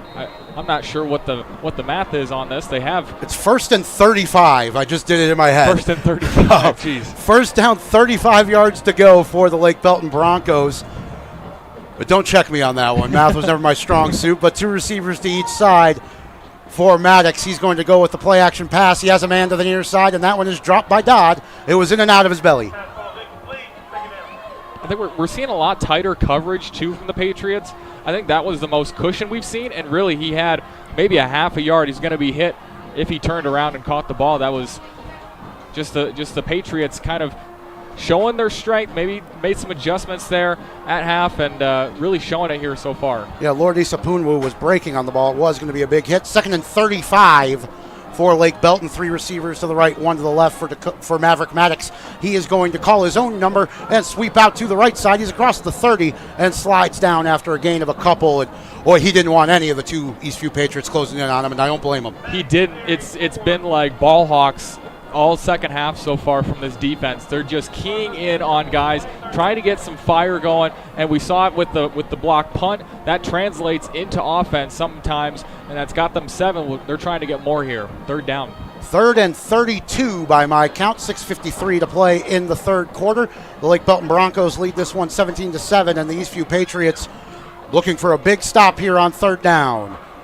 They need the 36 of Eastview from their own 32. Maverick Maddox looking to throw deep. He's rolling to his right. Throws it downfield. Ooh, and that one was nearly intercepted. Looks like Grady Dickerson was there again. He's really been a key this second half. Kind of let his receiver take the brunt of that, Maddox, but it was really something that needed to be done to have a chance to get the first down. Just kind of letting your receiver take the brunt of it there. But big 4th down. And we'll see if the punt protection is adjusted a little bit after that last time. They are lined up as if they're going to run an offensive play. The last time they did this, they did the pooch punt, and I think we can expect that here again. As Maverick Maddox takes the snap, he is going to boot it away. Tanner Namkin is back deep. He calls for the fair catch just inside his own 30. That was only a net 2 yards for the Broncos on that possession that made it all the way into Patriot territory. So Ty Blair will go back to work with 6:26 to go in the 3rd quarter, looking to cut even more into this deficit at 17-7 Lake Belton. But really, it feels like the momentum is shifting. It really has. I mean, longer field here for Blair and company. You don't have the luxury of a blocked punt to go after, but I think that's going to propel them. Seeing the 7 points, they're going that same direction. I mean, everything was just really working. You saw a lot of Blair on the run last time. We'll see if that keeps going here.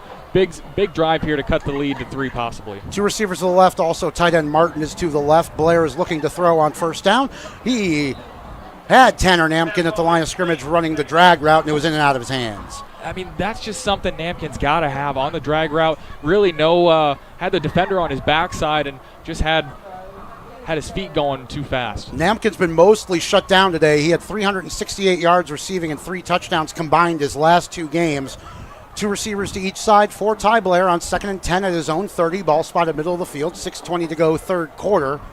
He's going to send Honeycutt in motion to the left side. Blair's going to call the quarterback draw. He's got good speed. He's across the 35, across the 40, has the first down. Carrying tacklers across the 45-yard line. 16 yards for Ty Blair. That was a great run. And about 6 of those yards were after contact. Boy, I don't think anyone touched him until he got past the sticks. Just kept those legs churning, but looks like we have a Bronco taking a knee. When we resume play, the ball will be at the 46-yard line of the Patriots, but a big play there for Ty Blair. And, well, we were talking at halftime, and one of the suggestions was to go with more design quarterback runs, and they've done that so far here in this 3rd quarter, and it's working. They have. It's been the handoffs that maybe have set up the work of Blair's legs here in the second half, but it's really been a great display of athleticism from Blair, doing it both on the air or through the air with the pass to Martin, now with his legs as we see the young man from Lake Belton walking off under his own power. That's always good to see. but it's just the adjustments made. Like you said, they've seen what's worked in the first half, and you say we got to keep going with more of that in the second half. They're doing it now, and they're having success. Blair, coming into the game, leads the Patriots in rushing. He had 206 yards and 2 touchdowns on the ground coming into today and having a nice second half here. 1st and 10 for the Patriots at their own 46, middle of the field. 3 receivers left, 2 to the right, empty backfield. 6:05 to play in the third quarter. As Blair looks to throw, no, he's going to call his own number design quarterback draw again. This time, the Broncos are ready for it. He picks up 3 yards this time, is out to the 49. So, even though they knew it was coming and they played it well, still 3 yards. That's a positive play. 3 yards in a cloud of dust. That's the best you can have as an offensive coordinator. Even if they know what's coming, you still gain positive yards. Now it's a matter of, you know what's coming, now stop it. Ball still in the middle of the field, 49-yard line. Blair has 3 receivers in trips formation to his left. Honeycutt is the lone running back. He's going to fake the handoff to him. Has Martin on the inside slant, and Martin is into Lake Belton territory inside the 45, and a first down. A nice pitch and catch. A lot of good pitch and catch there. A lot of space there for Martin. I'm surprised to see it. We didn't see that a lot in the first half. Lake Belton really getting some pressure. A lot of space there for Martin. 7 catches and a touchdown for Luke Martin. He leads all receivers for the Patriots tonight. 2x2 receivers on 1st and 10. Blair looking to throw left. Oh, and it's a nice hard throw on the out route. And Luke Martin has another first down. Yeah, they were giving him a lot of space there on the edge. Looked like maybe zone coverage they were in, and Martin just finding space on the out route. Good to move the sticks. Nice hard throw from Ty Blair there as well on the out route, showing why his coach is calling on college scouts to come look at this signal caller. Ty Blair, 1st and 10, now at the Lake Belton 31 left hash, 2x2 receivers. Honeycutt, the lone running back. Blair is going to fake it to him and run it to the left side. He has a few yards there before he dances out of bounds. Boy, and with that play action, I don't think he was ever going to hand that off. That was not an RPO. Boy, he is quick, isn't he? Getting a lot of yards there. I think we're only going to give him 5 there. I thought he got closer to 7, but still just so quick there. Recognizing the space, too, not only in the passing game, he's recognizing space, but also on the ground. Patriots driving here into Lake Belton territory. Ball at the 27. We'll call it 2nd and 6. Left hash, 2 receivers right, 1 to the left. Blair's in the pistol. And this time he is going to flare it out to the left side, and Luke Martin. It's a well-designed play, but Lake Belton have it well scouted. That's only good for 2 or 3 yards. Yeah, Millard there noticed it kind of with the flow of everyone going out there, following the receiver and just kind of sniffing it out. Only limits them to maybe 1, brings up about a 3rd medium here. 4 catches for Luke Martin already here in the second half. We have 4:15 to play, clock running in this third quarter. Patriots trailing 17-7. But on a sustained drive at the 26-yard line, now to be 3rd and 6. They only gave Martin 1 on that one. Ball in the left hash, 2 receivers to the right, 1 to the left. Honeycutt, the lone running back, and a late substitution here for the Broncos. And finally, we are ready to play. They do have to give him the opportunity as we go under 4 minutes. You're going to fake the jet sweep. Blair's going to call his own number. He evades one man. He's going to get near the first down. It depends on the spot. Looks like he's going to be a yard short. Boy, a really great tackle. I mean, Blair's not an easy person to cut down. They're going to say maybe 4th and a yard and a half, but boy, you think that was a key point of discussion. Get Blair out on his feet and make him a ball carrier at halftime. That's really been the focus here. The outside linebacker, Gavin Owens, the junior, with good pursuit there, chasing down the very athletic Patriot quarterback. And now on 4th and 2, Patriots lining up to go for it. They are at the 23-yard line. They need the 21 of the Lake Belton Broncos. Ball on the left side of the middle. Heavy formation. Blair has 1 receiver to the right. They're going to run it again with Blair. He's into the line. He breaks a tackle and powers his way inside the 20. Breaks another tackle inside the 15. He's down to the 10, but there are flags down at the end of the play. Yeah, that came in right as the tackle was happening. A lot of blocks being made. I won't pre-call this one. There's just a lot of action, a lot of bodies in there. We'll get the official call here.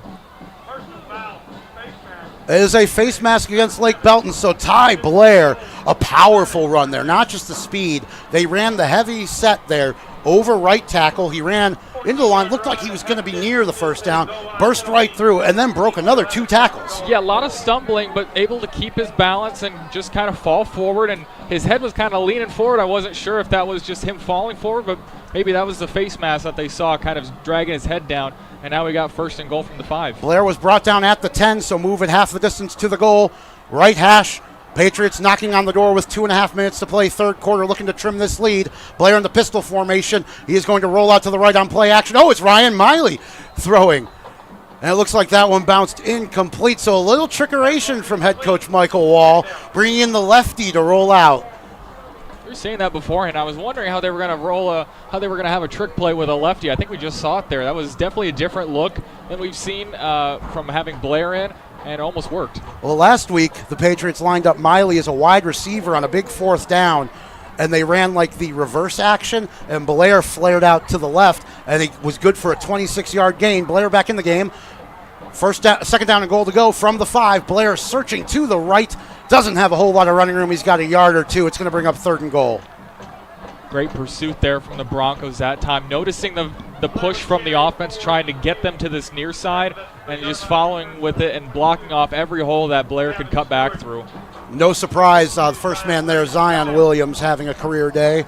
As we hit 2 minutes to play in this third quarter, 3rd down and goal from the 3. Ball spotted at the right hash for the Patriots. Honeycutt, the lone running back. 2 receivers to the right, heavy set with Martin, the tight end, also to the right.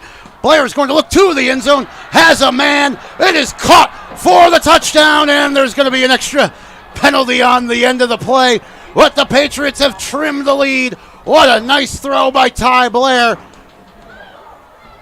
My goodness, I think they're going to get him on the excessive celebration. He spun the ball, but that was worth it. I do the same thing. It was Tyson Ajayi-Owoko on the reception. So the trickeration, they like to bring him in the heavy set. I had to look and use my binoculars to make sure that was number 9. We do see that.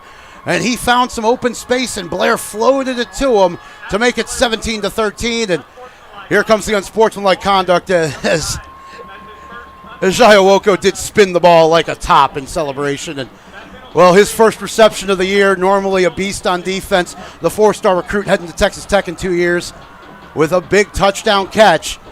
And here's Reyes to make it a 3-point game.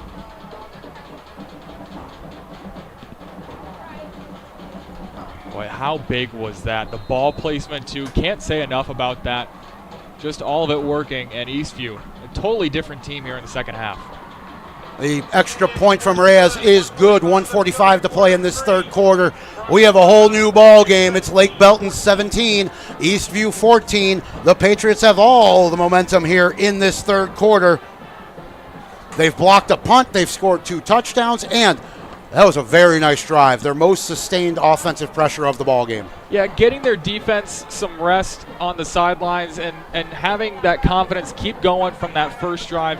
Really, I just mentioned they're a different team. They really are, but it's Blair doing the things with his legs and now through the air on both touchdowns. It's just all clicking together here for Eastview. And if you're Lake Belton, it's been a quick third quarter. We're down to under 2 minutes to go, and it's a one-possession ball game. You haven't scored since early the second quarter, and it's just kind of all hitting you at once. You got to find a way to recover. You got to find a way to have a sustained drive of your own to keep your defense rested on the sideline. Well, momentum. We talk about it all the time, and there's a reason you talk about it. It's all with the Eastview Patriots right now, and you're right. I think this Lake Belton offense is going to really want to get the ball moving, get back into a rhythm, start to get something going, find what was working in the first half.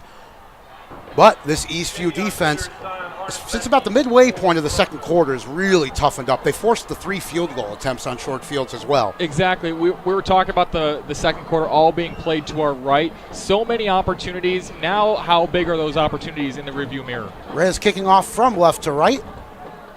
This time he kicks it to the right side, where it is taken by Zion Harness.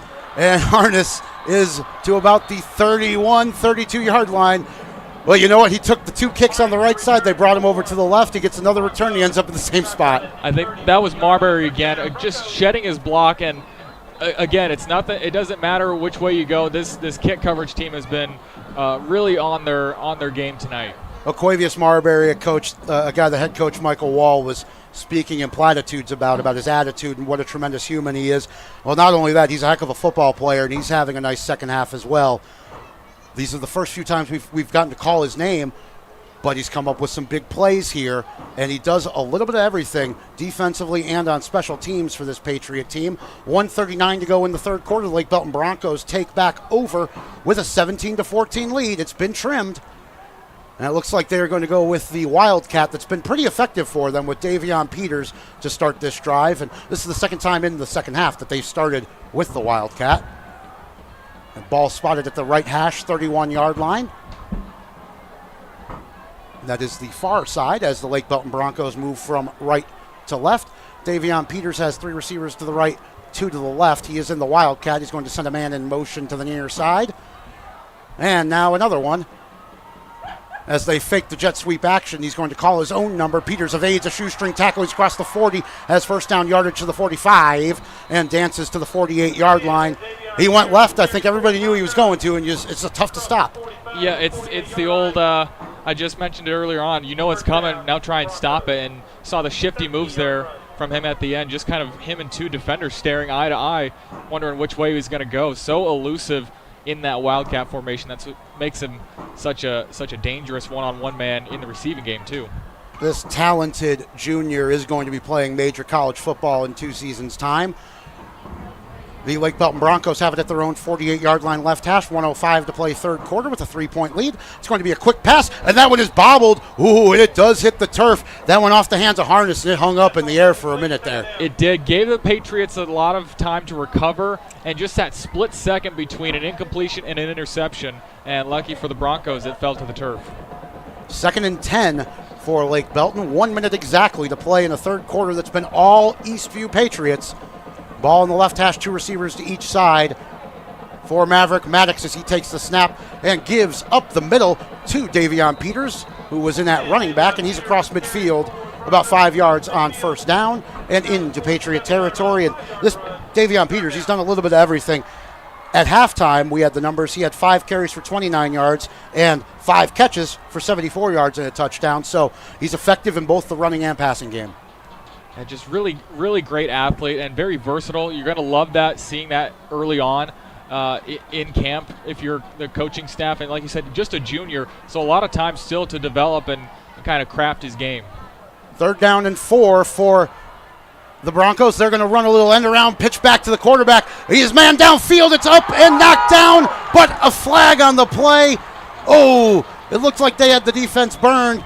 The ball hung up in the air, and that was the classic underthrown ball, and the defensive back ran right into him. Also, some might call it the Joe Flacco kind of underthrowing that, getting the 15 yards, and I think that's a smart play, especially in high school. Give him the 15 and the first down instead of, this isn't NFL where you're getting at spot of the ball, or a spot of the foul, excuse me, and but that's a couple times they've done those trick plays where they haven't been able to convert, but boy, if they had, watch out.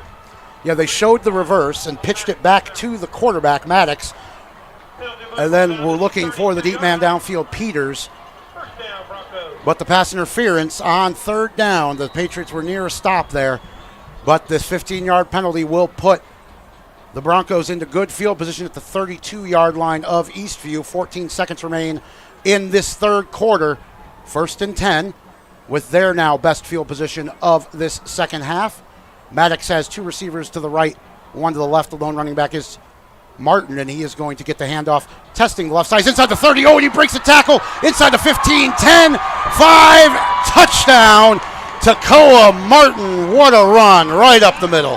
Shot out of a cannon. I don't know what he had at halftime, but just exploded through the hole and had a couple arm tackles there, but not enough to bring him down. Just too much speed for Martin. Well, with 5 seconds to play in this third quarter, a big touchdown for the Lake Belton Broncos. And we said it right before the series started that this was a big series for them, and they get 7 points. It really is. And like you said, 5 seconds left to go before the quarter, so you kind of keep that momentum. The quarter breakups don't have, and now we have the little motion there.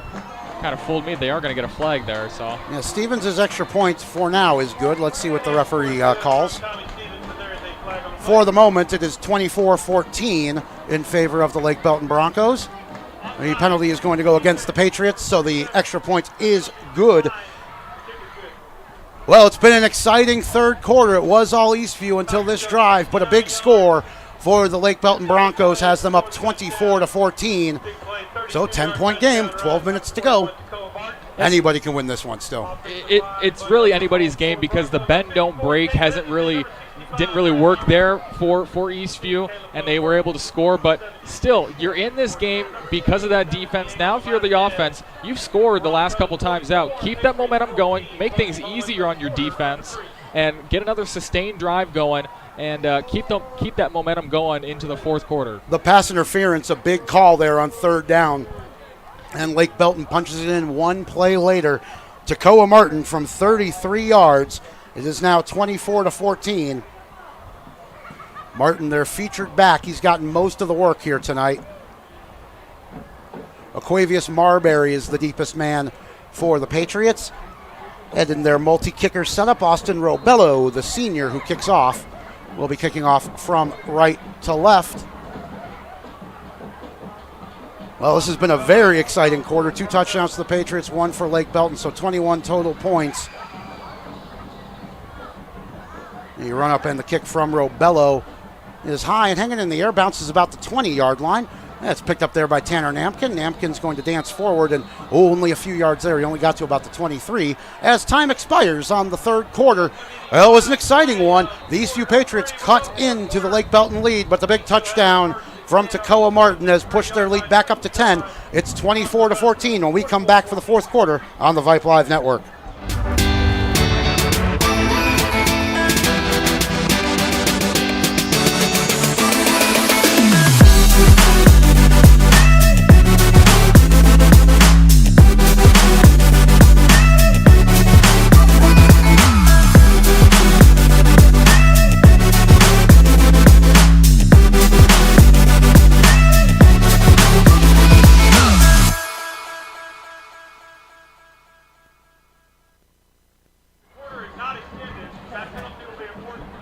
Rob Jaskula, Tyler Ulsis back in Belton, Texas at Tiger Field where the Lake Belton Broncos lead the Eastview Patriots heading into the fourth quarter. It's 24-14.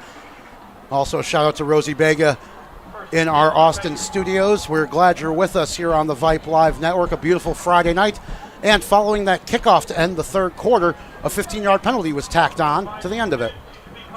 A lot of pushing, shoving in there at the end. I thought I saw the tackle be extended over past that kind of red line on the visitor sideline. That's just kind of a very telling sign for the refs that something's going on that shouldn't be going on.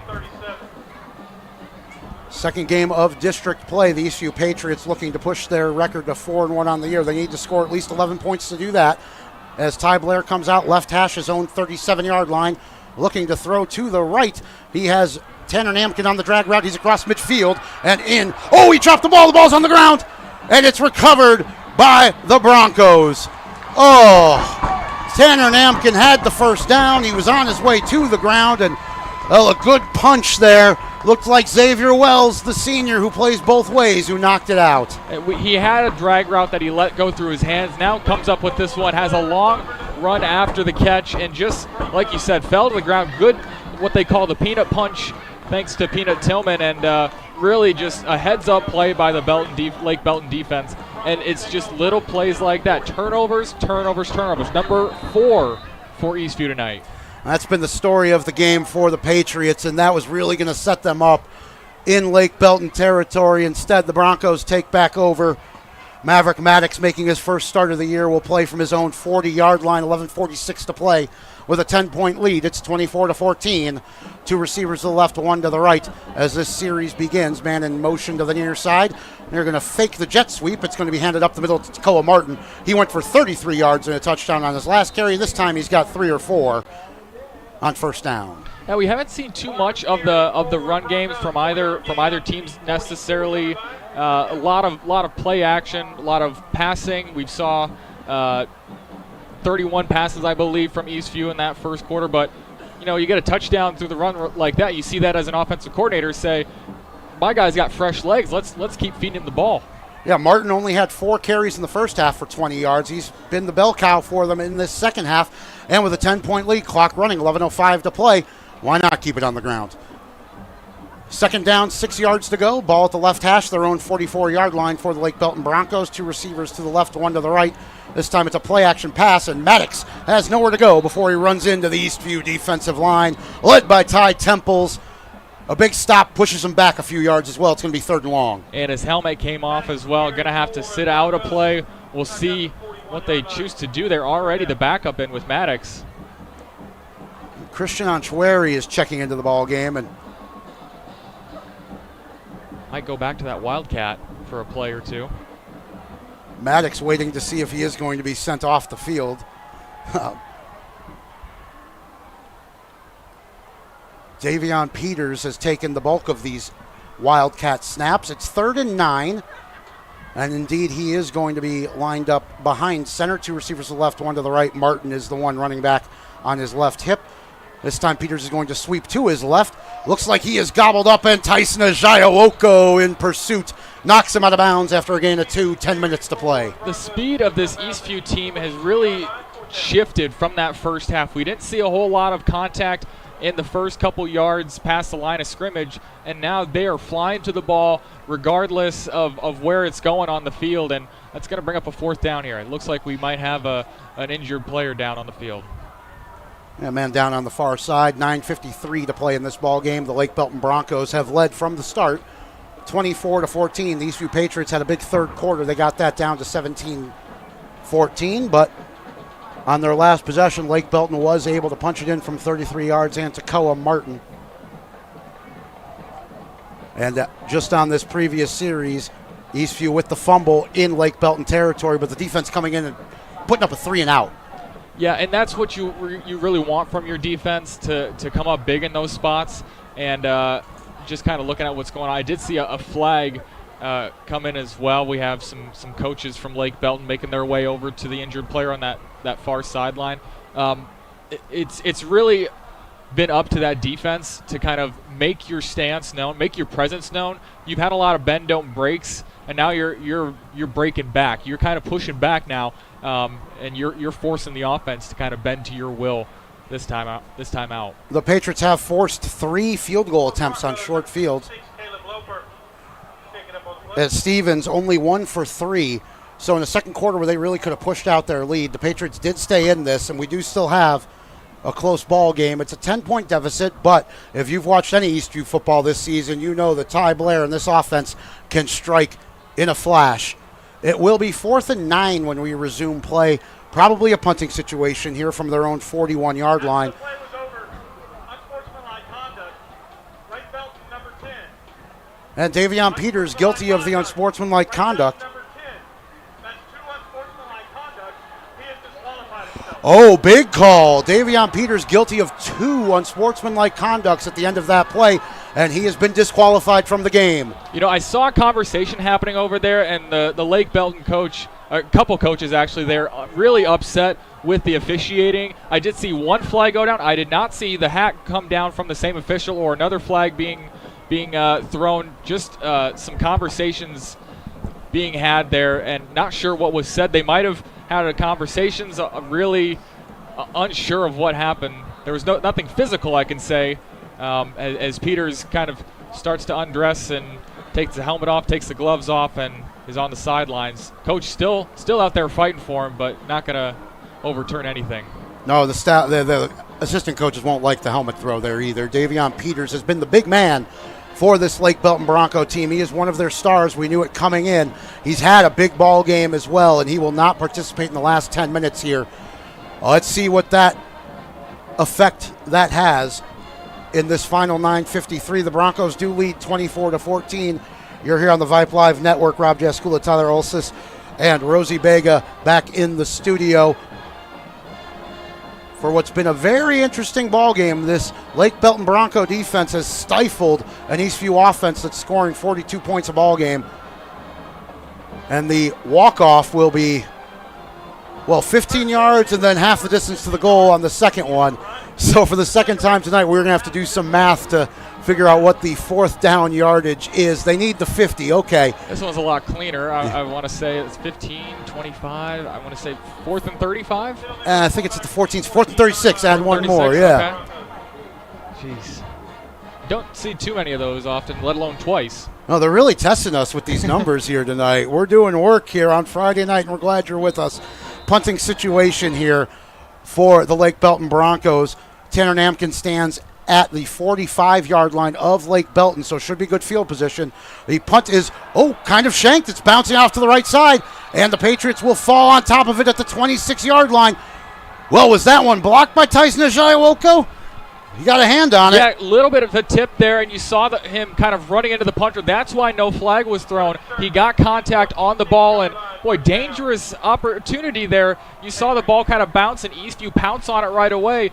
That is a live ball still, so if they touch it, that could be a muffed punt situation, but they do control possession, take over at the 26-yard line. 2 blocked punts in this second half for the Patriot defense, and Tyson Ajayiwoko, he's really come alive. He has the touchdown reception. He's had a couple tackles for a loss. He gets a hand on that punt, and Ty Blair and the Eastview Patriots take over at the 26-yard line of Lake Belton. 9:46 to play. They trail by 10. It'll be 3 receivers to the left, 2 to the right, an empty backfield for the Patriots. Shift on the defensive line by Lake Belton. Wouldn't be surprised to see them bring some pressure. It's been effective. And indeed, they don't like the look, and Lake Belton's going to burn a timeout. Yeah, a lot of angry communication down there from some coaches not liking what they saw. I can tell you what, the atmosphere is really electric. You saw a lot more hands kind of waving the crowd, trying to get them into this. It's really just been a flurry, a kind of a roller coaster of emotions here just in the last 13, 14 minutes of this second half. Nothing like we saw in the first half. No, it's been like 2 completely different ball games here tonight. So the halftime adjustments from Coach Michael Wall and his Eastview team have been very effective. They've been the better team in the second half, but that big touchdown from Lake Belton at the end of the third quarter did push their lead back out to double digits. They lead by 10. It's 24-14. They'll be 1st and 10 for the Patriots, who have all 3 of their timeouts and are at the Lake Belton 26 right hash. 2 receivers to each side for Ty Blair. The one running back is Blake Honeycutt on his left hip as the crowd comes alive here in Lake Belton on homecoming night. Now Blair waiting for the snap, now takes it. He's looking right. It's the quick hitch route.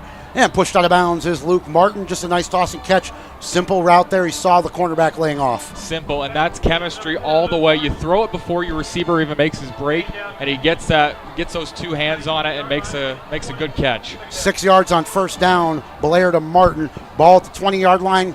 They need the 16. So 2nd and 6, 2 receivers each side. Blair is in the pistol formation with Honeycutt behind him.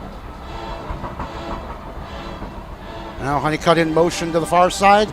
Blair is going to call his own number on the run. He's teasing the right side. He's going to get near the sticks.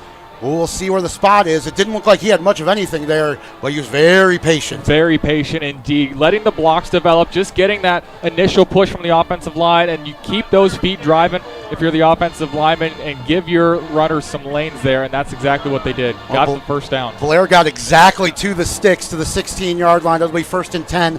9:31 to play. Patriots knocking on the door after the block punt. 2 receivers left, 1 to the right. Ball on the right hash. Honeycutt, the lone running back. This time they are going to give it to him, and Blake Honeycutt is inside the 15 and still pushing forward. And he's got about 5 yards on first down. And I think Blair on the RPO there, they knew that he might pull that down, and he made the right decision to hand that one off. Yeah, Jeremiah Batriel, number 60, was keying in on Blair, no doubt about it. And good news for Blair. He handed the ball off. He didn't want any of that hit, and they got him a good chunk of yards. Batriel, the senior captain, with the nice play there, but Blair does outsmart him. Blair with running backs on either side of him this time. He's going to split out Honeycutt to the right. It's 2nd and 6 from the right hash. 8:52 to play, and this time Blair is going to roll out on the bootleg. He's looking for the end zone. Ooh, and that one was nearly intercepted. A dangerous throw there from Ty Blair. Dangerous throw at the kind of the knees of Martin and right behind the defensive back, kind of in no man's land. No one was really going to have a hand on it, let alone, I think the defender did get a hand on it, but just not a great throw there. Garrett Rowland, the talented linebacker, was back in pass coverage there, so it'll be 3rd and 6, 8:46 to play, right hash. Blair with 2 receivers each side, 1 running back. He is looking to throw. He's got the screen pass set up, and oh, what a play! Hit and dropped is Namkin. They had that one well scouted out. There's Joshua Mallard with another nice play. Yeah, he has been everywhere for this defense, and just doesn't matter what the call is, he's going to be there, and he's going to lay the hit. Loss of a yard maybe on that one, if anything. They were really trying to set that play up to Namkin, and it was well read. Reyes is on to attempt a 31-yard field goal from the left hash on 4th and 7, 8:10 to play in the fourth quarter. This is a big kick. Snap is good. Hold is good. Kick is up. And it is good. Oh, Aaron Reyes, the nice boot with 8:04 to go, trims this lead. It's back to a 1-score game. Lake Belton leading 24-20. A nice kick there from Reyes. The snap was actually a little high, and Miley did well to get it down. Yeah, it's really understated how important that kick can be. But now, if you're Lake Belton, you got to come back on offense without Peters. What do? You can't. I'm guessing we're not going to see many Wildcat formations there, so that takes away a whole dimension of the offense. Maverick Maddox, the junior quarterback, seeing his first action of the season tonight. And now it's crunch time. 8 minutes to play. It's a 1-score game, but they do have the lead, and I wouldn't be surprised to just see a lot of the run here. Yeah, a lot of the run. Milk that clock. 8 minutes left. You still have 3 timeouts if you're Eastview, so you don't have to worry about wasting your timeouts yet, especially with so much time left in the game. What you want to do is keep that defense the way it's been, except for that run, that breakthrough run by Martin in the third quarter, at the end of the third quarter, that got them that touchdown. You've really played a really good second half of football here. A lot more speed you're having, and you just got to keep that pace, keep that momentum on defense there where it's at, and possibly give the ball back to your defense. Maybe another block punt. That would be perfectly timed. Aaron Reyes kicking off from right to left, now 2 for 2 on field goals for the season. Good from 31 there. And they're going to run the quick onside kick. I knew that was coming, and it looks like they've recovered it. Reyes recovers his own onside kick straight up the middle, and it's Patriot ball. So sneaky from Reyes. Just the perfect amount of power, or lack of power, to let it dribble over the 10-yard mark. And really, it's got to go 10. It maybe went 10 and a half yards past the line, and Reyes just a perfect sit and control the ball there. I love that call from head coach Michael Wall and this Patriot coaching staff. Look, even if Lake Belton recovered that, they haven't done a whole lot on offense here in the second half, and why not give your offense a short field if you can? Ty Blair and the Patriot offense goes back to work at the Lake Belton 49, ball in the middle of the field, 8:04 to play. 2 receivers each side, 1 running back is Honeycutt. Blair is looking to throw left, has the quick slant, and that one is caught over the middle. And near first down yardage, it looks like, for Caleb Hill. I think they're going to mark him about a yard short, but you saw that kind of slant, that hesitancy from Hill in the first half. He got hit pretty hard there, didn't get the hit there, and I think that's what's been the difference. That's been what has been missing from Lake Belton in the second half is those hard hits. Second and short, 2 receivers each side. Blair back to throw. Has Martin over the middle. He reaches up and makes a nice catch over the middle. He's got the first down inside the 35 to the 34. That pass came in hot and a little high, and Martin got the hands up, got 2 hands on it, and pulled it in. Yeah, you mentioned during halftime that those quick slants, they weren't really working. They're definitely working now in the second half. That's the second consecutive one, and really a big part of their offense has come back to life here. 7:28 to go in this ball game. Ball spotted at the 33-yard line, middle of the field. Patriots in Lake Belton territory. 2 receivers to the right, 1 to the left. Blair is going to roll to the right, and he skipped it on 1 hop to Williams. That'll bring up second down. And you know what? I thought Blair maybe got hit a little late there on that previous play, too. Yeah, just a little bit. I was wondering if they were going to call that. They must not have seen anything nefarious, but it's really where penalties can be a drive killer here, even more than they have been. We've seen the 4th and 30s, the 3rd and 30s. Any play here, any mistake here can really cost you in the long run, being so close to the end. 2nd and 10, heavy set to the right, 2 receivers for Blair. He sends Williams in motion, fakes the jet sweep. He's going to roll to the left, looking to throw downfield. He has a man over the middle. It's caught inside the 15, and that's Caleb Hill, his 2nd catch in a row for the Patriots. And now into the red zone, 7:07 to play. Blair working through his progressions. Well, and he even had to slow down, Hill did, to catch up with that ball, secured it, and then went to the ground to have both hands underneath it. Great pitch and catch there. Set up for first and 10 from the 12. Ball on the left hash. Blair looking to run right. That's where all the receivers were. He has a gap. He's through and into the end zone. Ty Blair, touchdown. 6:48 to play. And this Patriot offense really humming in the second half. And there's your big man, the senior third-year starter, Ty Blair, marching his Patriots downfield. It's 24-23. The Ty Blair show has come to town, and it is really been fun to watch. I'm really shocked here, coming from a third-person outsider, seeing the team that I saw in the first half down 17. You mentioned they came back from down 16 last week. I don't know if they could pull it off, and boy, they have really shut me up. And now, after this extra point, have tied the game. Reyes good on the extra point. We certainly weren't taking that for granted. 6:48 to play. It's anybody's ball game here at Belton. 24-24. The Patriots have come back. It's been a whole new team in this second half. You're right. It has. I think a lot of that has to do with the mentality of this team. You talked about in that opening interview. No doubt on the sideline from Coach Wall. We've seen it play out last week, and now we've seen it again this week.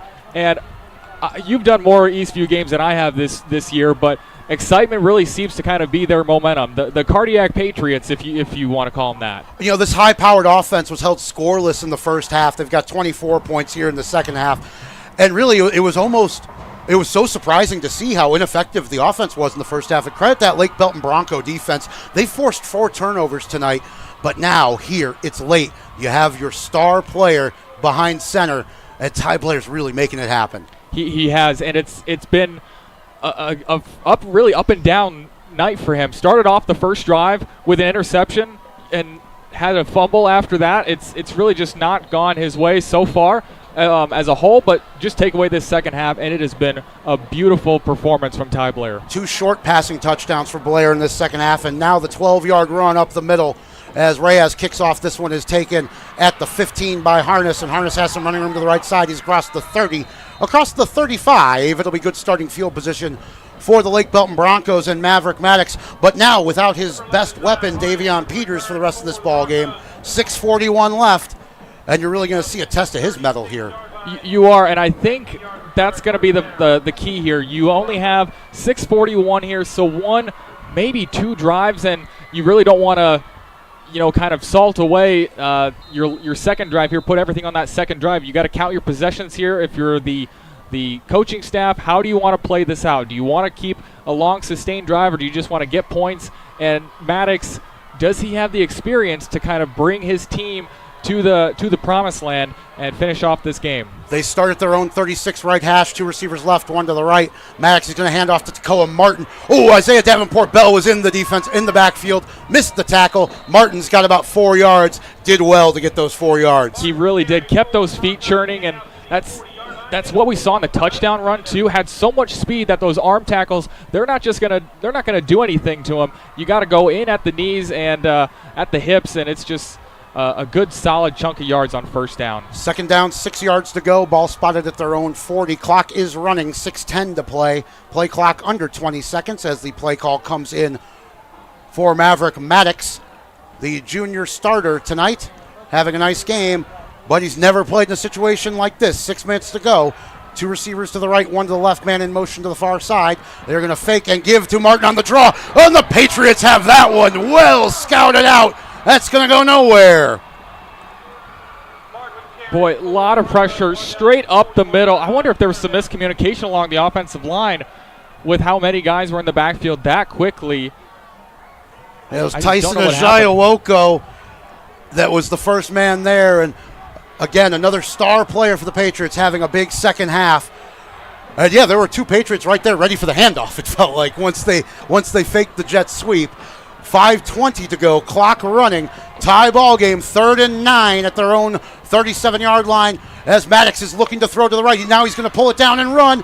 Oh, he throws it. He got rid of it. It's to Harness. He's near the first down. Oh, I thought he was across the line of scrimmage.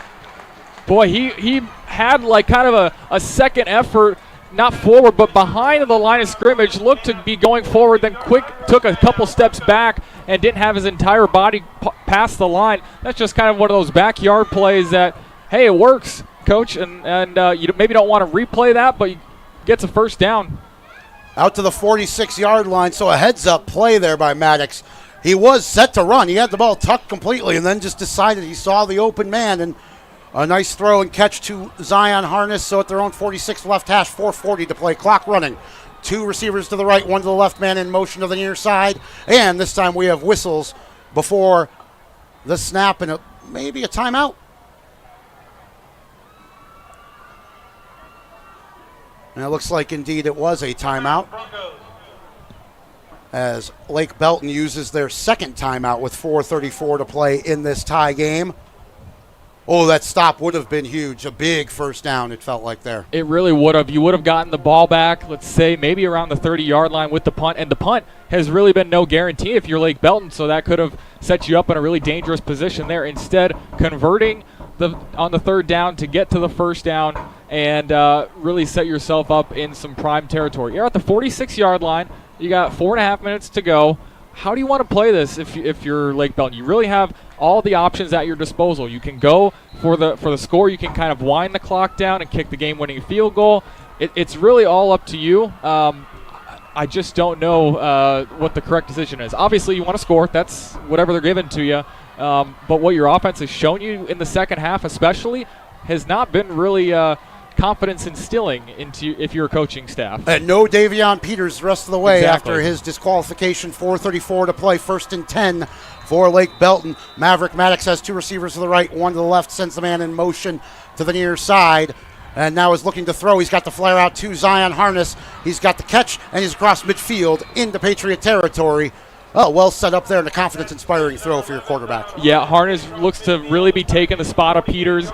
Get that kind of relationship forming. You got to wonder if that's kind of been the second option all night, and Peters has really just been the guy, and he just really hasn't been going to his second progression. But a really good looking throw there. Good chunky yards on first down. He stepped out of bounds. 4:26 to play. Clock is stopped.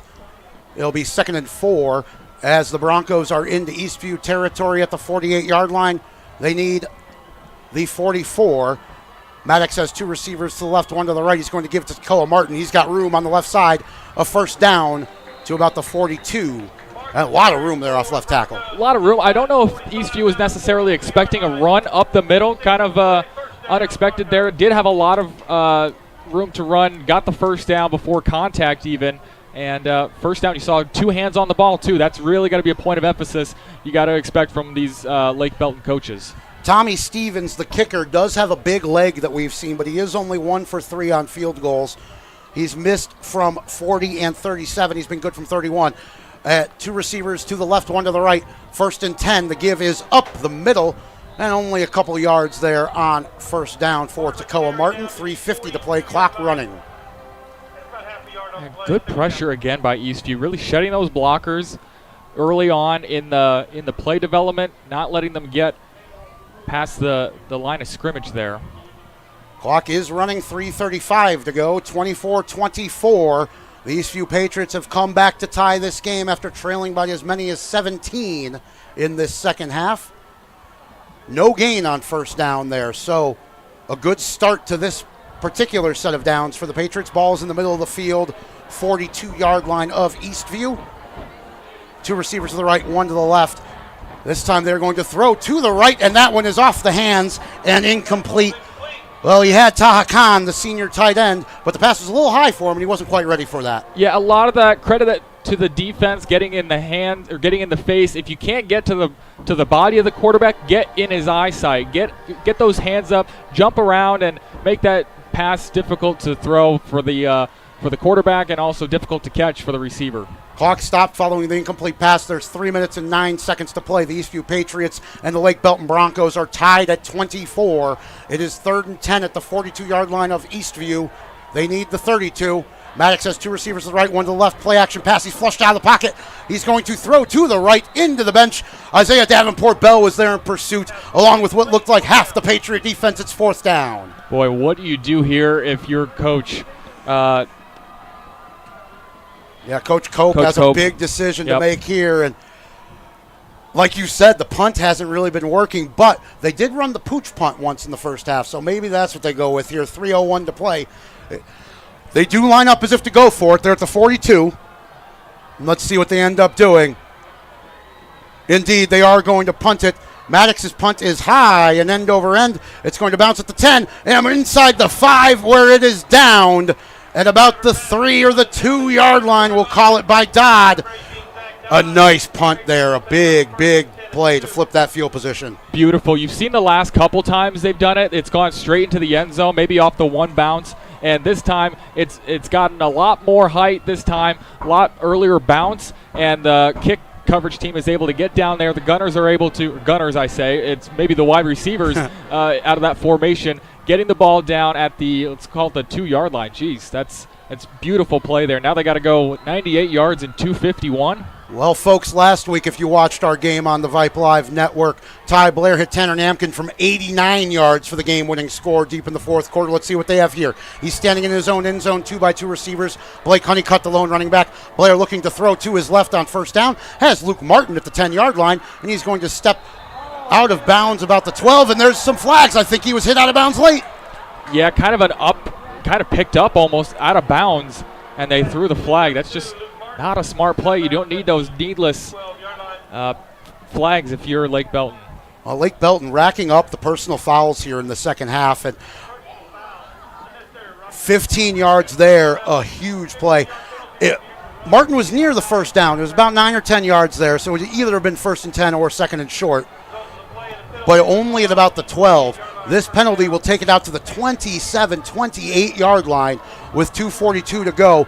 Big penalty. We're in a tie ball game here. It's 24 all. Clock now running. We're under 2:40 to play. Ty Blair on his left hash. 3 receivers to the right, 1 to the left. Honeycutt, the lone receiver, sends Martin in motion to the far side. Now Blair taking the snap. He is going to swing it out to Tanner Namkin on the wide receiver screen, and that one is snuffed out. He's dropped behind the line of scrimmage. That place took a little too long to develop. It really did. The Broncos were all over that, right into their blocks, engaging with the receivers who were already making blocks, and they just shed them pretty easily, and were able to get to Namkin. Namkin lost a yard. It'll be 2nd and 11, 2:05 to play, clock running. 2 receivers each side for Ty Blair. Ball on the right hash as he looks to throw downfield. He has a man over the middle, and it's off the hand there of Luke Martin. And Blair was feeling the pressure. He went down after the big hit from Evan Lazat, the senior defensive lineman. Yeah, took a shot, and just not something you want if you're Coach Wall, and even if you're Blair. You got to keep upright and keep your composure back there. Don't want to do that with some loose marbles up ahead. 3rd and 11, 1:57 to play in this 24-all ball game. Blair on the right hash, 2 receivers to each side from his own 27-yard line. They need the 38 on this big 3rd down, and Blair's going to call his own number on the draw. He's across the 35 to the 40, breaks a tackle, has the first down. Ty Blair, what a run, what a burst. Great first down play. Boy, and who expects the quarterback draw under 2 minutes to go? If you've been watching this second half, you really can't be too surprised by it. It's been the Ty Blair show on the ground especially, and making a big play there as we have an injured Bronco down. Well, and that's big, too, because now the Patriots don't have to use a timeout. They get to go and huddle up and get a play call in here. 1:49 to play. They do have all 3 of their timeouts. Lake Belton Broncos with 1 remaining. Now the Eastview Patriots out to the 44-yard line. Much shorter field. They started this drive at their own 2. The big 15-yard penalty pushing them out. And now the big run by Ty Blair on 3rd down, the designed quarterback draw. And because that's been so successful and you have 3 timeouts, you have the timeout here to kind of set up your offense and give them a breather. You have that kind of in your back pocket. You can do that quarterback draw even if you stay in bounds. You have the 3 timeouts to kind of work with. That's been so successful this second half, and I wonder if we see it maybe once or twice here in this drive. It would never be a surprise to see Coach Wall calling the number of his senior quarterback, Ty Blair, the 3rd-year starter. Had a slow start to this ball game, but he has had a huge second half. He's thrown 2 touchdown passes at Luke Martin from 6 yards out to make it 17-7 for the Patriots' first score of the ball game. Then, with Tyson Ajailoko in the game as an extra blocking back, they flared him out to the right. It was a 3-yard touchdown to make it 17-14. Takoa Martin on the last play of the 3rd quarter pushed the Bronco lead back to 10. That made it 24-14. Aaron Reyes was good from 31 yards, his second field goal of the year to make it 24-17. And on their last possession, the Patriots, Ty Blair, rushed in from 12 yards. He has first down and 10 at his own 44-yard line, 1:49 to play in this tie game. All the receivers are to the right, no one to the left. Blair's going to call his own number. He's hitting the backfield, but spins his way to midfield. Oh, a nice gain there. It looked like it wasn't going anywhere. It really wasn't, and now you're going to see some tempo, I'm sure, from Coach Wall and staff. Getting the play in quick. Even if they have the quarterback draw, they still have all 3 timeouts coming up on a minute 30 here. DeMel and Hill to the near side, Nampkin to the right. One running back is Honeycutt. 1:25 to play, clock running at 2nd and 3 from the 49-yard line of Lake Belton. They need the 46. Blair fakes the handoff. He's looking to throw, and this time the defense is going to get to him. Oh, a big sack there for this Lake Belton defense. And it is number 74, Evan Lazat, the junior defensive lineman. Well, they showed pressure from the linebacker position, but they backed off right at the last second, and the D-line just took over. And like you said, Lazat takes down Blair and forces the Patriots to use their first timeout. 1:11 to play in this ball game. That's going to force the Patriots back onto their own side of the field. More importantly, it's 3rd down and 8. A huge play when we resume play.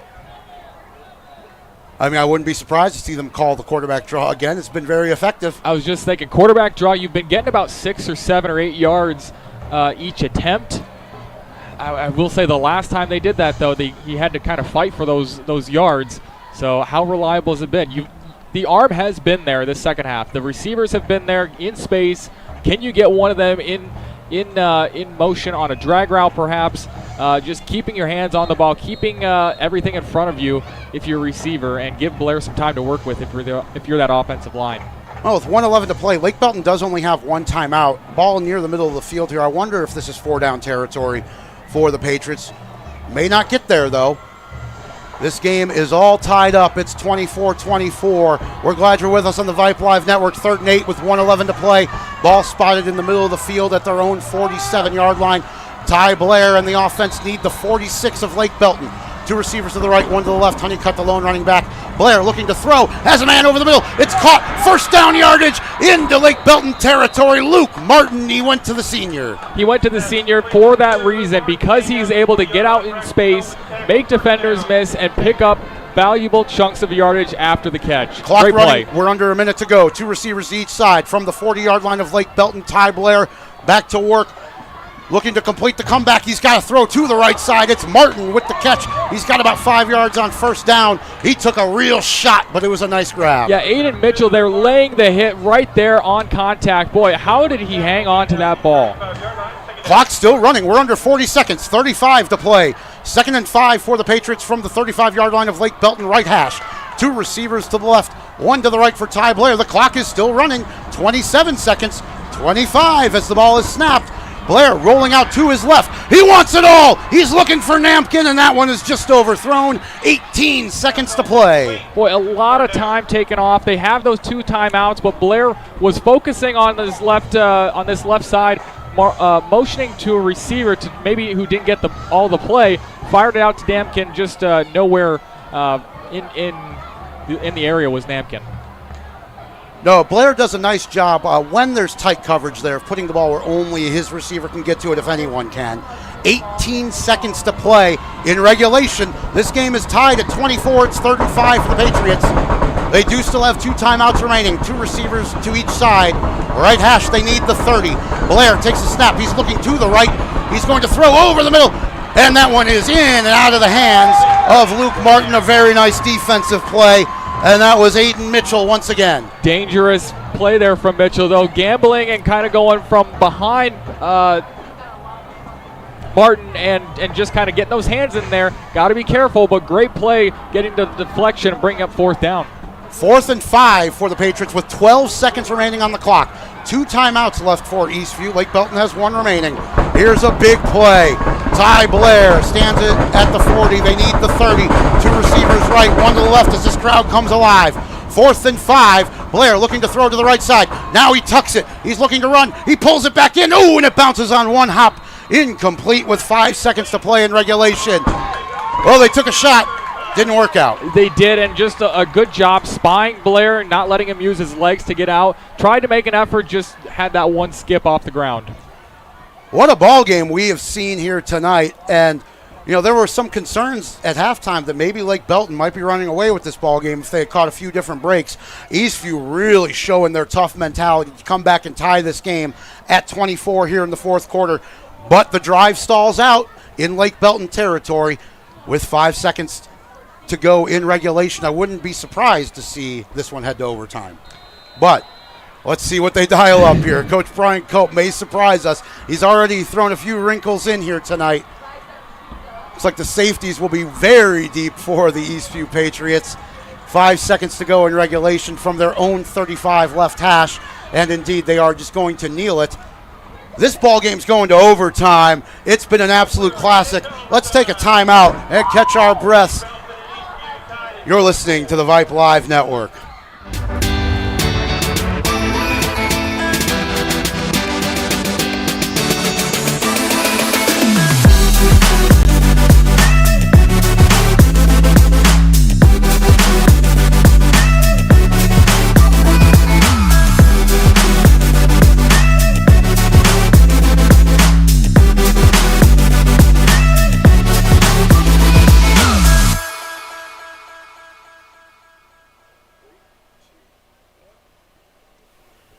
Rob Jaskula, Tyler Ulsis back at Tiger Field in Belton, Texas. We are heading to overtime. The Eastview Patriots with the big 17-point second-half comeback. This game is 24-all, and this really could go either way. It really could. We talked about the momentum being such a huge factor. Lake Belton having it all of it in the first half. Eastview coming out in the second half just absolutely with a dominating performance on offense, putting up 24 points, tying this ball game up, but Eastview not able to convert that last drive, and Lake Belton getting the stop. Who's got the momentum? I don't know. We got to see in overtime. We do have to shout out Rosie Bega in our studio producing us tonight. The CEO of Vype is Derek Dushek. Our broadcast director is Merle Bertrand. The technical director is the incomparable Suna Venkat. Our communications director is Christina Weber Bertrand. We're seeing another classic for the Eastview Patriots 2 weeks in a row. A very close game after a big comeback. They're not quite able to seal it in regulation. This game is about to go to overtime.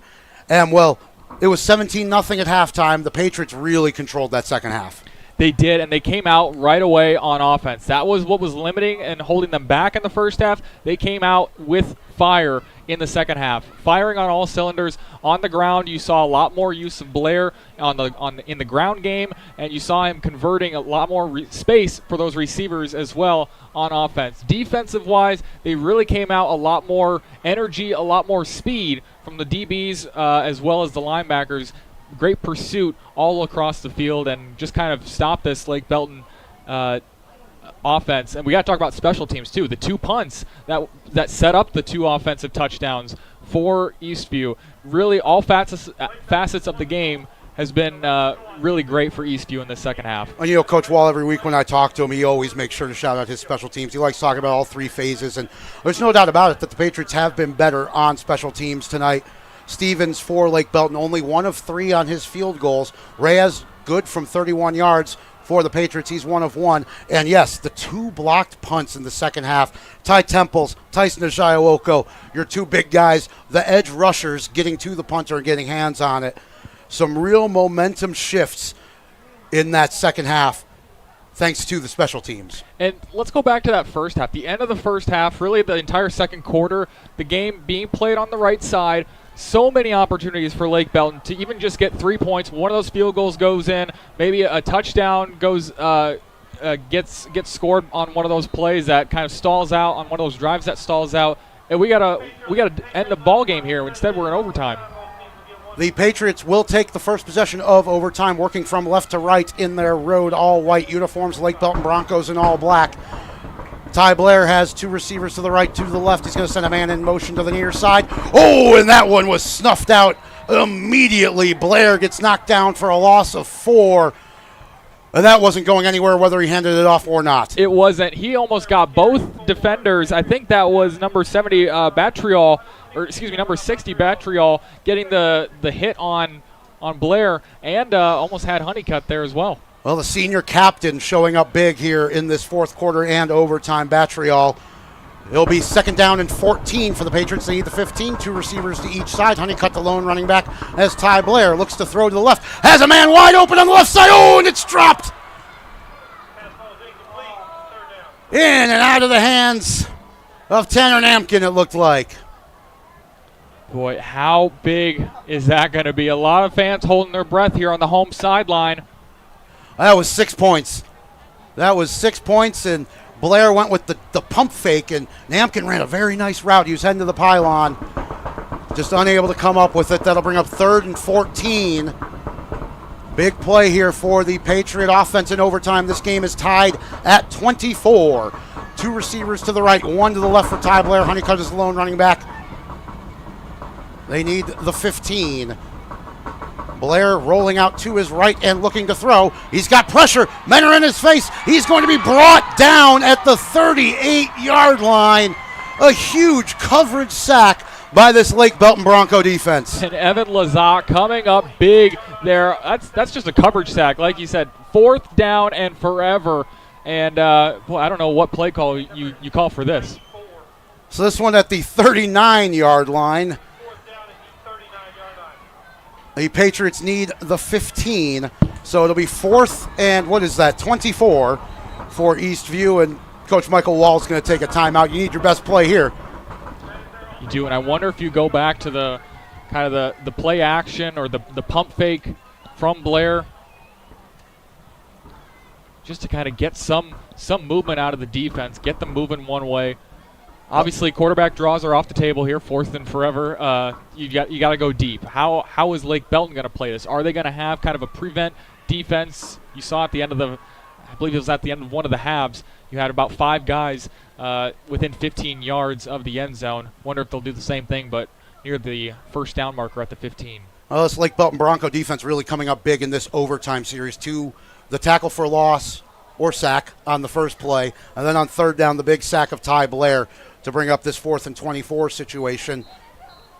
That's really tough. You haven't had the cleanest of second halves. If you're Lake Belton, you mentioned the personal fouls, not just on Peters. You had some on that drive at the end of the 4th quarter to kind of propel Eastview forward, and really just hanging tough here, trying to get the crowd involved too. Get a stop here. We are in overtime, tied at 24. The Eastview Patriots have 4th and 24. Need a big play here down to the 15 is where the 1st down marker is. Ty Blair has 2 receivers to the left. Tyson Ajayawoko is in the game in the wing position. I think into block as Blair rolls to his left. Again, he's flushed out of the pocket. He's working to his right. He needs to get rid of it. Heaves it towards the end zone. There are men back there. It's knocked down, incomplete. And a big stop for the Lake Belton Broncos. Blair again had to run for his life. He did, and that's really been that was the first half of kind of what we saw. Him rolling around and just kind of having nowhere to throw. Almost did make a great play. There was a receiver back there, but just great coverage in the end. Boy, this Lake Belton defense really came up when they needed it, and now it's time for the offense to respond. You know what they tell you, just knock it down on that 4th down. That's exactly what they did. The Lake Belton Broncos take over. Any score will win it for them. We are in overtime. This is the 2nd possession, 24 all, after what's been a tale of 2 halves, really, in this football game. The Broncos defense with their best series of the half, pushing the Patriots back, forcing that long 4th down, and then stopping them as well. So here is Maddox, 2 receivers to the left, 1 to the right from the 25-yard line to give it to Tacoa Martin. He has running room. He's inside the 15. And it's a touchdown-saving tackle by Aquavius Marbury. That's the same play they scored the touchdown on in the 3rd quarter. I was just going to say, it looks like, again, shooting out of a cannon right up the middle. No one within 10 yards of him. And like you said, touchdown-saving tackle there. Go and hurry up. At the 10, ball in the middle of the field. They're going to hand it off to Martin on the draw right up the middle again, looking to win the ball game. This time he's only got about a yard or 2. And some Patriots say they have it. Was the ball put on the ground? And they're not being very convincing. No, they're not. As we actually have potentially some injuries there. I was going to say, you mentioned any points will win. That's got to be a touchdown. Field goals have not been the forte tonight if you're Lake Belton, and you got to take the easy points. It's tough to say touchdown is easy tonight, but That's really what you need if you're Lake Belton. It was 2 yards for Tacoma Martin on 1st and goal, so he's down at the 8-yard line. Ball will be in the middle of the field when we resume play. It's 24-all here in overtime. These few Patriots have done well to come all the way back, but their last drive of the fourth quarter stalled out with under a minute to go. They had 98 yards to go, and for a while there, it was looking like they really were going to get there. It really was, and they had the 2 timeouts. I think what really kind of what stopped them in their tracks was there was one play they had, I believe, after a quarterback draw. They just took too much time off the clock trying to get everything set. That if you're at that point, maybe it's just best to take a timeout, kind of refresh, and you go into the end of the half, or end of the game with those 2 timeouts kind of in your pocket. You don't gain anything by keeping them, so might as well burn them. And now you're in trouble here on defense. Hey, can't take them home with you. 2nd and goal from the 8 when we resume play. And the Patriots, who is down, is still being tended to. The Lake Belton Broncos stopped the Patriots on 4th down in the first series of overtime, so any score does win it for the Lake Belton Broncos here on homecoming. Came into this game 2-2, lost their opener to Rouse last week by a 28-20 final. They have actually played an overtime game this season that they managed to win by 13 points. And so I didn't get a chance to see it. So I believe they scored a touchdown on the first play and then maybe had an interception or a fumble return and put the exclamation point on. But I had never seen that before. And that's actually their game with the widest margin of the whole season was an overtime game. Okay. So this Lake Belton Bronco team, they've had to play close games all year. This one maybe shouldn't have been as close as it was for them, but here they are knocking on the door. And I really wonder if the coaching staff is going to harp on that, capitalizing on your opportunities. You don't get many gifts in football games usually, and this team got a lot of gifts, 4 of them, in fact, 4 turnovers, as well as so many different times in opposing territory just with field position and how that worked out.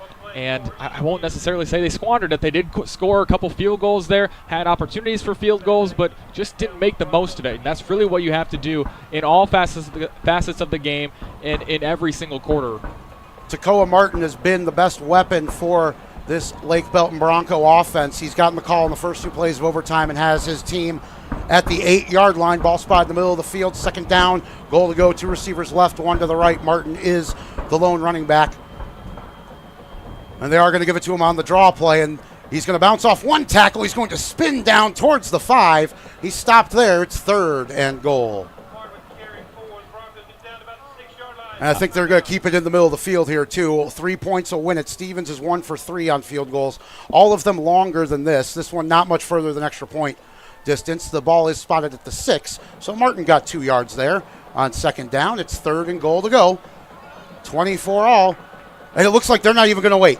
No, I was just going to say, I think this is smart if you're Coach Copp. If you bobble the snap on 3rd down, you still have a 4th down opportunity. So smart play going here on 3rd down. Tommy Stevens 1 for 3 tonight. This time he only has a 23-yarder. This one for the win, middle of the field. Snap is back. Snap is good. Kick is up. It is good. And the Lake Belton Broncos on homecoming. It takes overtime, but they managed to put the Eastview Patriots away.